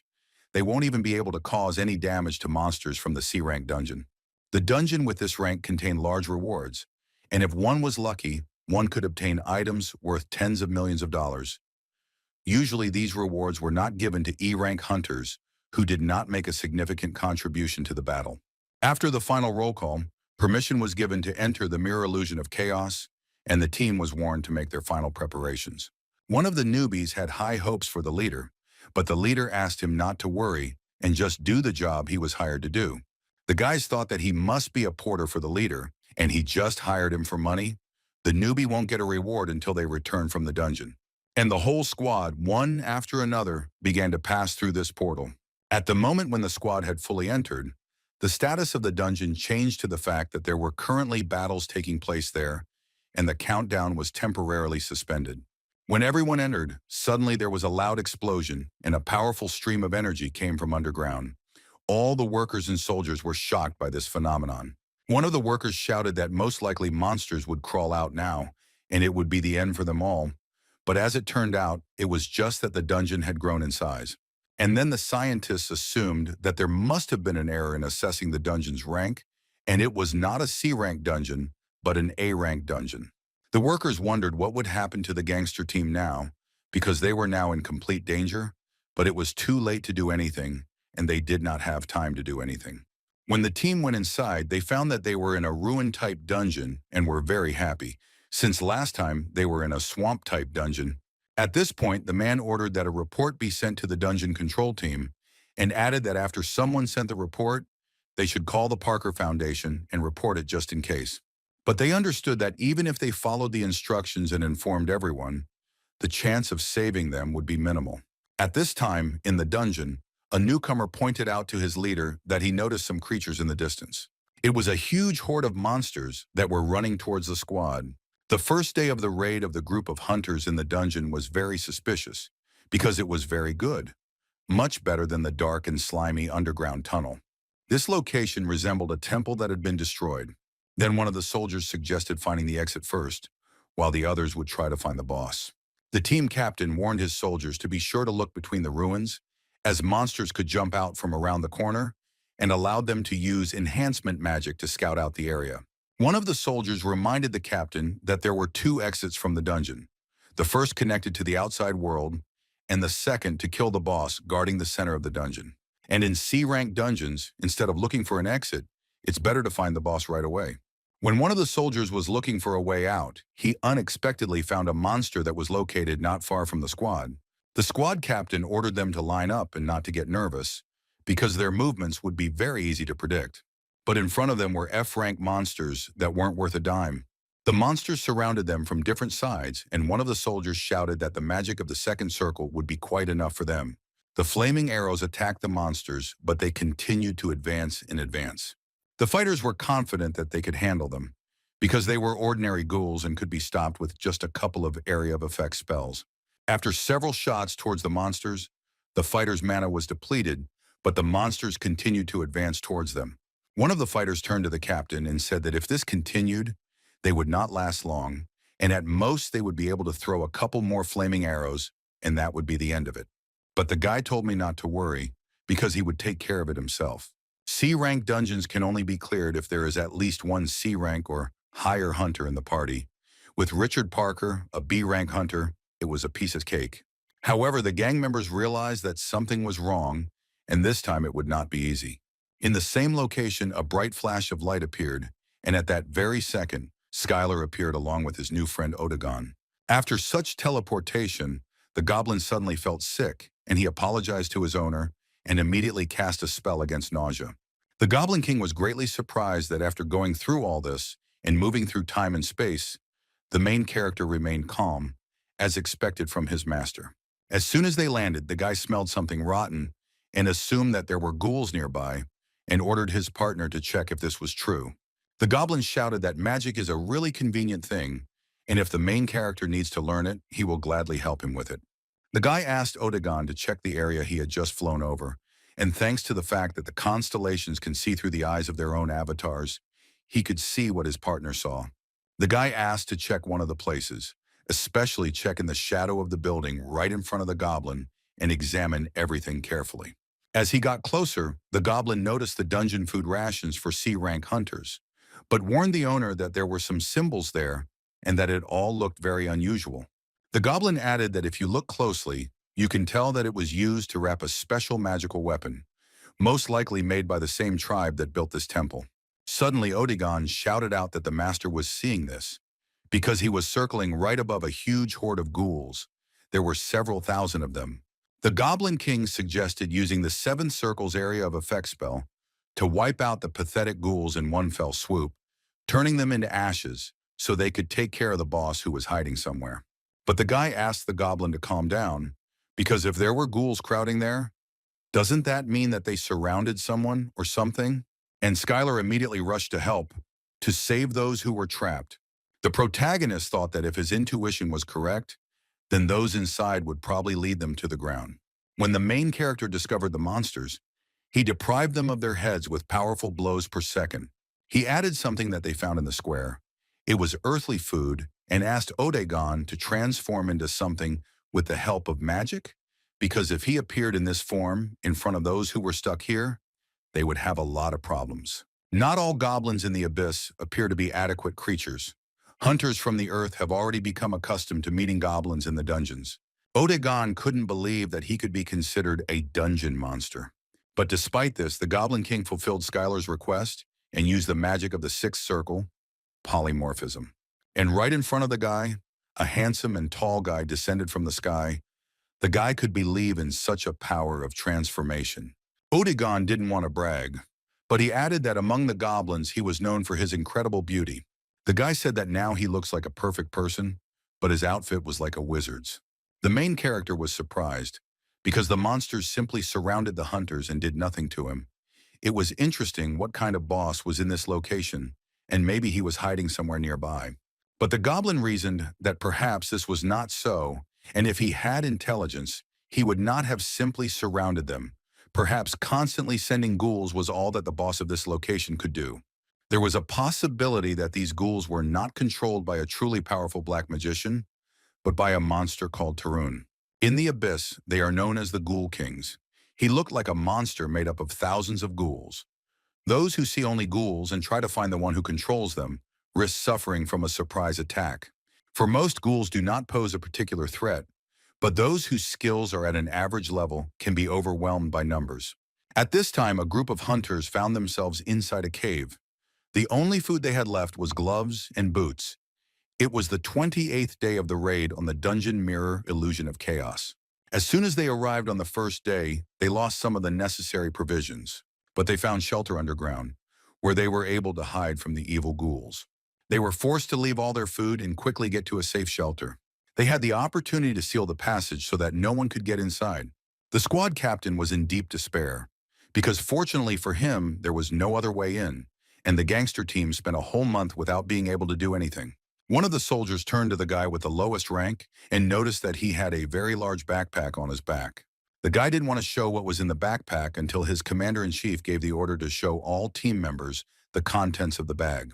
The commander allowed them to look and take what they needed, but in such a situation, there was still little that could help them from there, and no one could refuse such a generous offer from the captain. But from the large backpack, all they could find were a few bottles in French that were intended for skincare. Then one of the soldiers shouted that it was all because of the group leader, that they had found themselves in this situation, and now he should answer for this misdeed. The second most senior gentleman refused to give any comments and said that they should do whatever they wanted to him, since he would not take anyone's side. He added that in this situation, internal conflict is a direct path to the death of the entire group, and everyone needs to calm down and focus on surviving until the rescue team arrives, and that's all that can be said as the second in command. But one of the soldiers reminded that there could be no rescue squad because only 10 people could enter this portal. And all because their leader took a useless porter. The rescue team can only consist of one person, but even one person can't defeat all these ghouls. Suddenly, a rebellion occurred in the squad. The soldiers wanted to throw out the ghoul leader and force him to clear the way for liberation, and at the same time look at the actions of the B-rank soldier. But the commander replied that they were simply sucking up to those who had money and power, and they would never be able to force him to do what they wanted. But it seemed like he had no choice, since there were 6 C-class hunters against him. Suddenly, their boss started to use a high-speed ice bullet. It was a spell of the fifth circle that would attack the enemy with ice bullets at a certain distance. At this point, the guy was determined and offered to fight if they wanted, and he would kill the first three who attacked him right away. The guy asked his colleague why he hadn't said anything yet, since they had said so much and thought so much about him. But the man replied that they wouldn't even listen to him if he said anything. He added that he still considered him a decent person, and it seemed that after this, he would be able to change. But the commander asked not to praise him, because until the very last moment, he did not understand what was happening here. He had no hope, and he thought that he would die here anyway, along with these bastards. And after all, they had already held out here for almost a whole month. Even if a rescue team arrives right after he surrenders, won't he regret it? The guy added that if someone really comes for them, he will give them all the wealth he has. And at that moment, the commander's words were interrupted by a powerful explosion. Skylar came to their aid, who was ready to help them. When he went inside, he immediately asked if there was anyone from Earth among them. When Skylar entered, he saw two men standing in front of him and asked them if they came from Earth. The commander did not know how to react and responded and looked at the guy in surprise. The team that was behind was delighted because they thought that there was a rescue team in front of them. After a few seconds, everyone began to rejoice and be happy because after a month, they were finally rescued. But the second commander said that they were idiots and that they should better prepare for battle. The soldiers were outraged by this and thought that their commander had gone crazy. But he added that the soldiers should not dare to discuss the orders of their superiors. If he told them to jump, they would jump. If he told them to fight, they would fight. He pointed his finger and asked if there was a one-person limit to entering the dungeon. Then how could two people be here? The main character looked thoughtful and asked if there was a limit per person and apologized for this misunderstanding. He said that he got to this place not through the entrance to the dungeon, but the frightened people asked if not through him, then how? And the guy said that they got here through the abyss. After the portals opened, accidents often occurred when many were pulled into them or into the dungeon, where they disappeared. Most people did not return, but there were lucky ones who did. But the squad didn't want to believe it at all. For them, they could be either monsters or illusions. It was hard to believe that they were really from the abyss. Then the guy replied that it didn't matter whether they believed him or not. But did they have a choice left here? One of the commanders thought about this situation. Two energetic individuals of unknown strength level who could have come to this place from the abyss, and exhausted conflict-torn hunters who had been starving for a long time, otherwise ordinary hunters below rank B. And he agreed, because even if they don't believe, in such a situation, they have no other choice. The main character addressed everyone and asked them not to be too suspicious of the saviors, because in any case, all the people of the earth, and this was true. After Skylar was convinced that the people came from the ground, his body became covered in goosebumps, and he suddenly began to tremble a little. The commander noticed this reaction and thought how many emotions this guy had. Apparently, he really was lost in the abyss. Then one of the guys shouted what to do with these ghouls now. But the main character calmed them down by saying that they were all dead, and the way was clear for them. Skylar remembered the plan for returning to Earth, which he shared with his allies, so as not to attract the attention of the earthly constellations and quietly expand the number of his own supporters. And instead of attracting excessive attention, he was going to carefully scout out the current situation on Earth. The team asked who the second guy was standing next to the main character, whether he was also missing, but the guy replied that he had an even more tragic story than him and that he had lost his memory. Otagon didn't like this very much because at such a young age it was difficult to lose memory, and he didn't want these nobodies to feel sorry for him. One of the commanders said that even if he was a mage, they wouldn't be able to defeat all the ghouls on their own. Even if two people were incredibly strong, it was still impossible. But the guy added that he uses martial arts, and at that moment, a deathly silence fell, and the eyes of all the soldiers looked only at the main character. The team began to whisper among themselves various questions, such as how he could use martial arts, since this was the first time they saw it, and how long ago he fell into the abyss. Skylar decided to ask why they were staring at him like that, but it turned out that they hadn't seen the martial arts master in a very long time. The main character said that when he got into the abyss, martial arts masters were not held in high esteem at all, but he asked what year it was and heard in response that it was 2039, and by earthly standards, 30 years had passed since the guy had been in the abyss. The soldiers began to remember what the longest record for being in the abyss was, and remembered that one man had stayed there for 28 years, but now he is in a mental hospital. Then Skylar said that now talking about martial arts and dungeons is not so important. He asked Odegon to give him a little fire, and he replied that he would do everything as the master said. And Skylar immediately reminded him that he had told him not to call him Sir, but only by his first name. The guy immediately began to chop up one of the large stones, which was located right at his feet. The group of soldiers saw something like this for the first time. They watched in amazement as the guy skillfully juggled with the stone and thought it was incredible. The main character was surprised by this. If this was the first time they had done this, then apparently they really didn't have martial arts masters, and he gave everyone a plate. The guy carefully laid out several pieces on a plate, but the soldiers were confused because they didn't know whose meat it was. Skylar said that in one TV show, Survive at Any Cost, he saw that a person can eat almost anything, and he recommended others to watch the show because it can be useful in life. He placed the delicious steak on a stone plate and added that it was thanks to this transmission that he survived in the abyss. The main character began to fry the meat in a frying pan and reassured the boys that everyone would get food because there was enough meat for everyone, so let them be patient for a little while. A few moments later, each piece of delicious meat was on a plate, and the guy offered everyone to try it.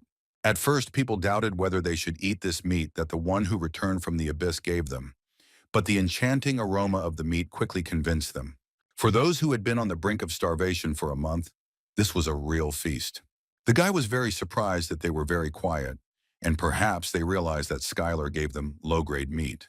But when each soldier tasted this meat, their eyes filled with tears of joy because it was incredibly delicious.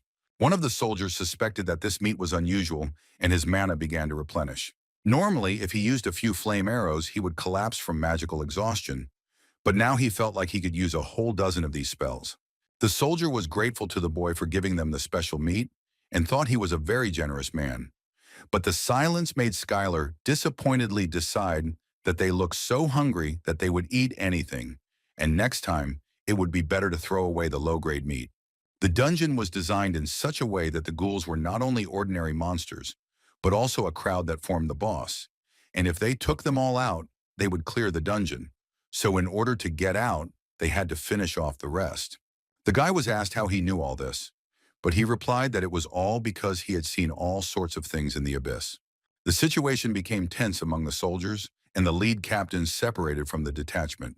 Skylar suggested that while they were locked up, they had an internal conflict and apparently tried to kill each other. Odegon added that internal conflict during a crisis situation was unimaginable for the goblins of the Hilt, and considered the humans to be pathetic. Then the guy reminded him that he was also a human, and asked the goblin if he really didn't know about it, and he replied in horror that he didn't want to offend him and asked for forgiveness. One of the squads of hunters who rebelled against the commander said that Odegon was a very beautiful name. Apparently, they found another leader to take charge and said that they would take care of the remaining ghouls.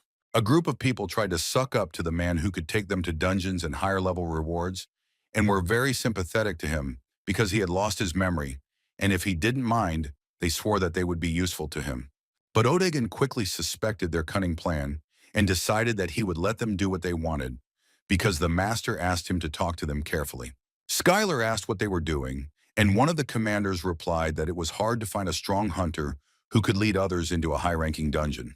The soldiers were very polite with the guy because he was their savior, and since he had been here for more than 30 years, he was also an elderly man, but the main character suggested taking into account only the earthly age of 28 years. Skylar knew that humans were trying to put on a better show of relationships in front of stronger hunters, but he was just curious why they were only picking on Odegon. The guy asked, even though he was a powerful magician, why they didn't approach him. But the commanders had mixed reactions and said that the reason was that he was a martial arts master. Even among the martial artists, there was an A-rank hunter. The guy did not understand why they were treated so badly, because every martial artist was incredibly strong. When the men found out that Skylar was talking about Master Lee, they grabbed their heads, and the guy did not understand why they were reacting like that and what was wrong with his master. In 2009, just when the guy fell into the abyss, there were the same hunters who chose the path of martial arts, although it was believed that martial arts were inferior to magic. And most of these hunters went to China, the place of their greatest concentration. Although the martial artists were weaker, with the involvement of a large number of disciples, the revival of the martial arts era was possible, and there was also a living legend who had reached a rank, which meant that martial arts had a bright future. At least that's what they thought. The shocking news came out that Master Lee was involved in a rank manipulation scandal. In 2011, similar scandals were revealed in various countries. Hunters bribed judges and changed ranks. C ranks became B ranks, B ranks became A ranks, and built incredible heroes. Master Lee was also considered an A-rank hero of China, but he was actually a B-rank hero and a fake. The guy couldn't believe these words because he even bought his photos and posters. How could he be a fake? The commander added that after this scandal, the reputation of martial artists suffered greatly, and many abandoned martial arts with the thought that it was impossible to achieve a high rank in this way. Today, no one uses martial arts because, after the incident, this tradition disappeared and there are no more students in schools where martial arts are taught. Skylar couldn't quite believe that his master had lied about this, and he began to calm down because he needed to calm his chi energy, because sadness could cause muscle atrophy. Then the guy asked another question, whether everything was okay on Earth, but he was not quite understood. And he added that there was not an invasion of various constellations on the Earth. Then they asked him how he knew about this, because he was talking about the incident in 2011, when there was a disaster, but he was already in the abyss. The main character was upset because while he was disappearing into the abyss, the goddess's prophecy came true and he was late. In the fall of 2011, when the case of rank manipulation was uncovered, that day everything was not as usual and a bright flash similar to the sun was approaching the Earth. It was a portal that was different from the normal portals in the dungeon, and the monsters were intelligent. It was an army with a purpose, an army that followed orders and acted according to a strategy to take over the land and lay the souls of Earthlings at the feet of their constellation. The guy started shaking the man hard and demanded that he tell him what happened on Earth next, whether the Earth had been seized by evil constellations, and he was late.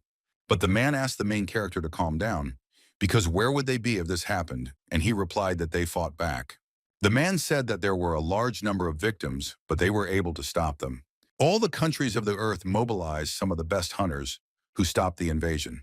These words made the guy start to choke, because then he didn't need to do anything else. And why was he wandering through this abyss?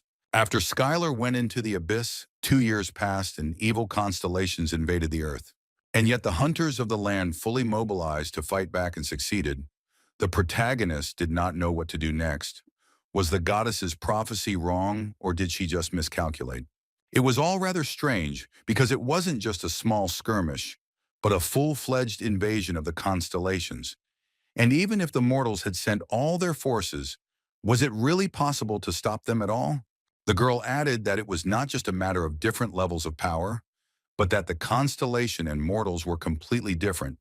And even if there were many hunters, they were just like small insects to them.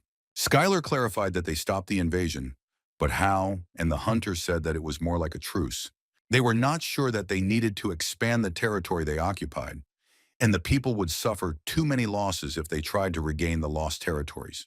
And they were worried whether the truce would last, but it still continues, and probably because of the constellations that promise to protect the Earth.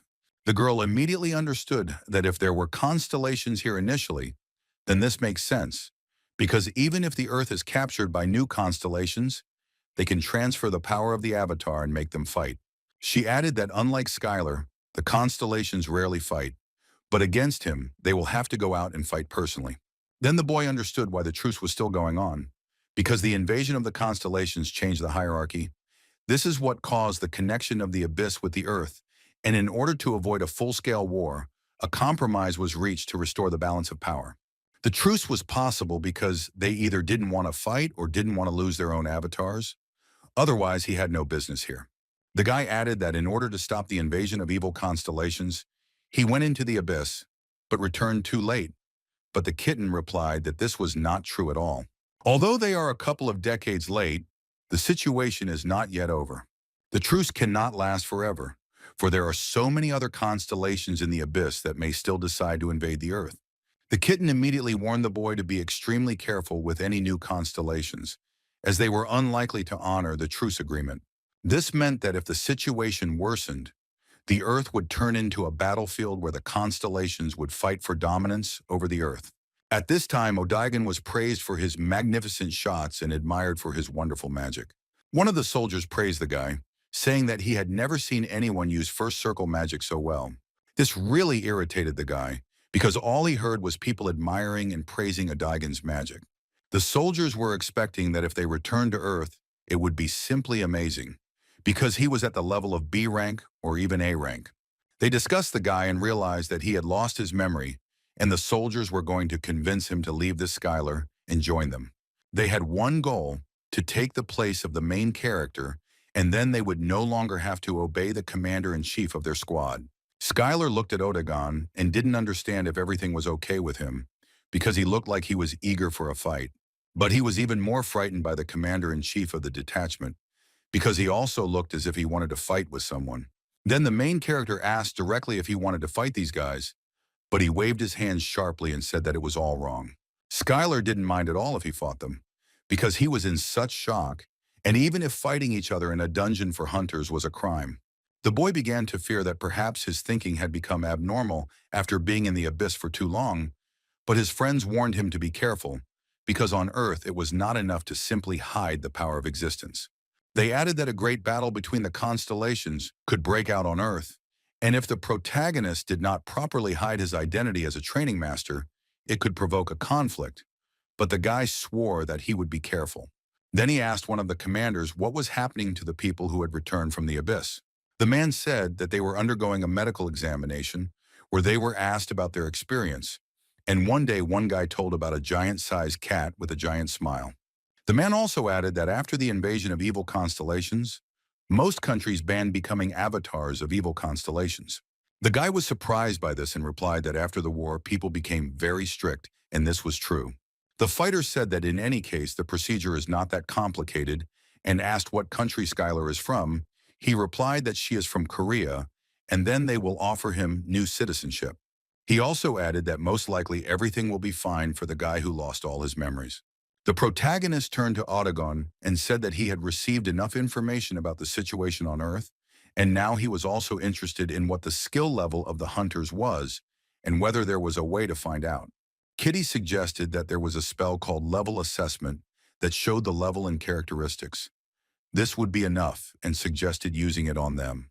The kitten asked why he asked Otagon to do this, but the boy replied that he couldn't use magic, but that wasn't the reason. Because the guy was a constellation, he didn't need to use magic to see the power level. He wouldn't need to use his own essence power to do this. Any constellation could easily do this. And at that moment, the main character used the Eye of Sauron and looked at the commander-in-chief of the squad. The guy revealed the whole essence of Richard Parker. He saw his level, strength, agility, magical power, and intelligence. The kitten added that if he mastered this ability, he would be able to see much more information, and he could also train the skill. Suddenly, the soldiers saw that the dungeon, the mirror illusion of chaos, had been cleared, and it will soon close, and the main character will finally head to Earth. The soldiers were very happy about this because they would soon be at home on their native soil.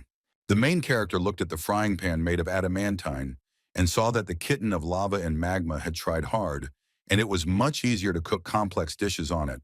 Due to Skylar using the Eye of Sauron, his life force increased as he used the ability. At this time, a problem arose on the ground near the portal to the dungeon. Strange phenomena began to pass near it, and suddenly the dungeon became dangerous and unstable, and it was impossible for reporters to enter here. People saw and could not believe their eyes because an entrance to the dungeon appeared there. And this meant only one thing, that it had been successfully cleared. A bright light formed in which stood a team of hunters, as well as the main character with his partner. When Skylar appeared, the first thing he was surprised by was how bright it was here, and how beautiful the earthly sky looked. In a group of hunters, the gangster managed to clear the dungeon mirror illusion chaos in the Mojave Desert. The final dungeon rank became C rank, and the commander was furious because it seemed impossible to him since there were 1,000 ghouls in there. The man said that he received help from a qualified magician and that F-rank monsters alone were not many, and they knew this very well. The dungeon prank was determined by the strength of the main boss.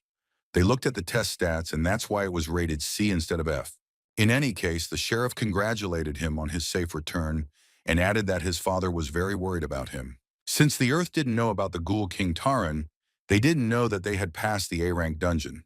The protagonist held a magazine in his hands and was wondering why the commander of Parker's group was a real celebrity and why there were so many paparazzi around him.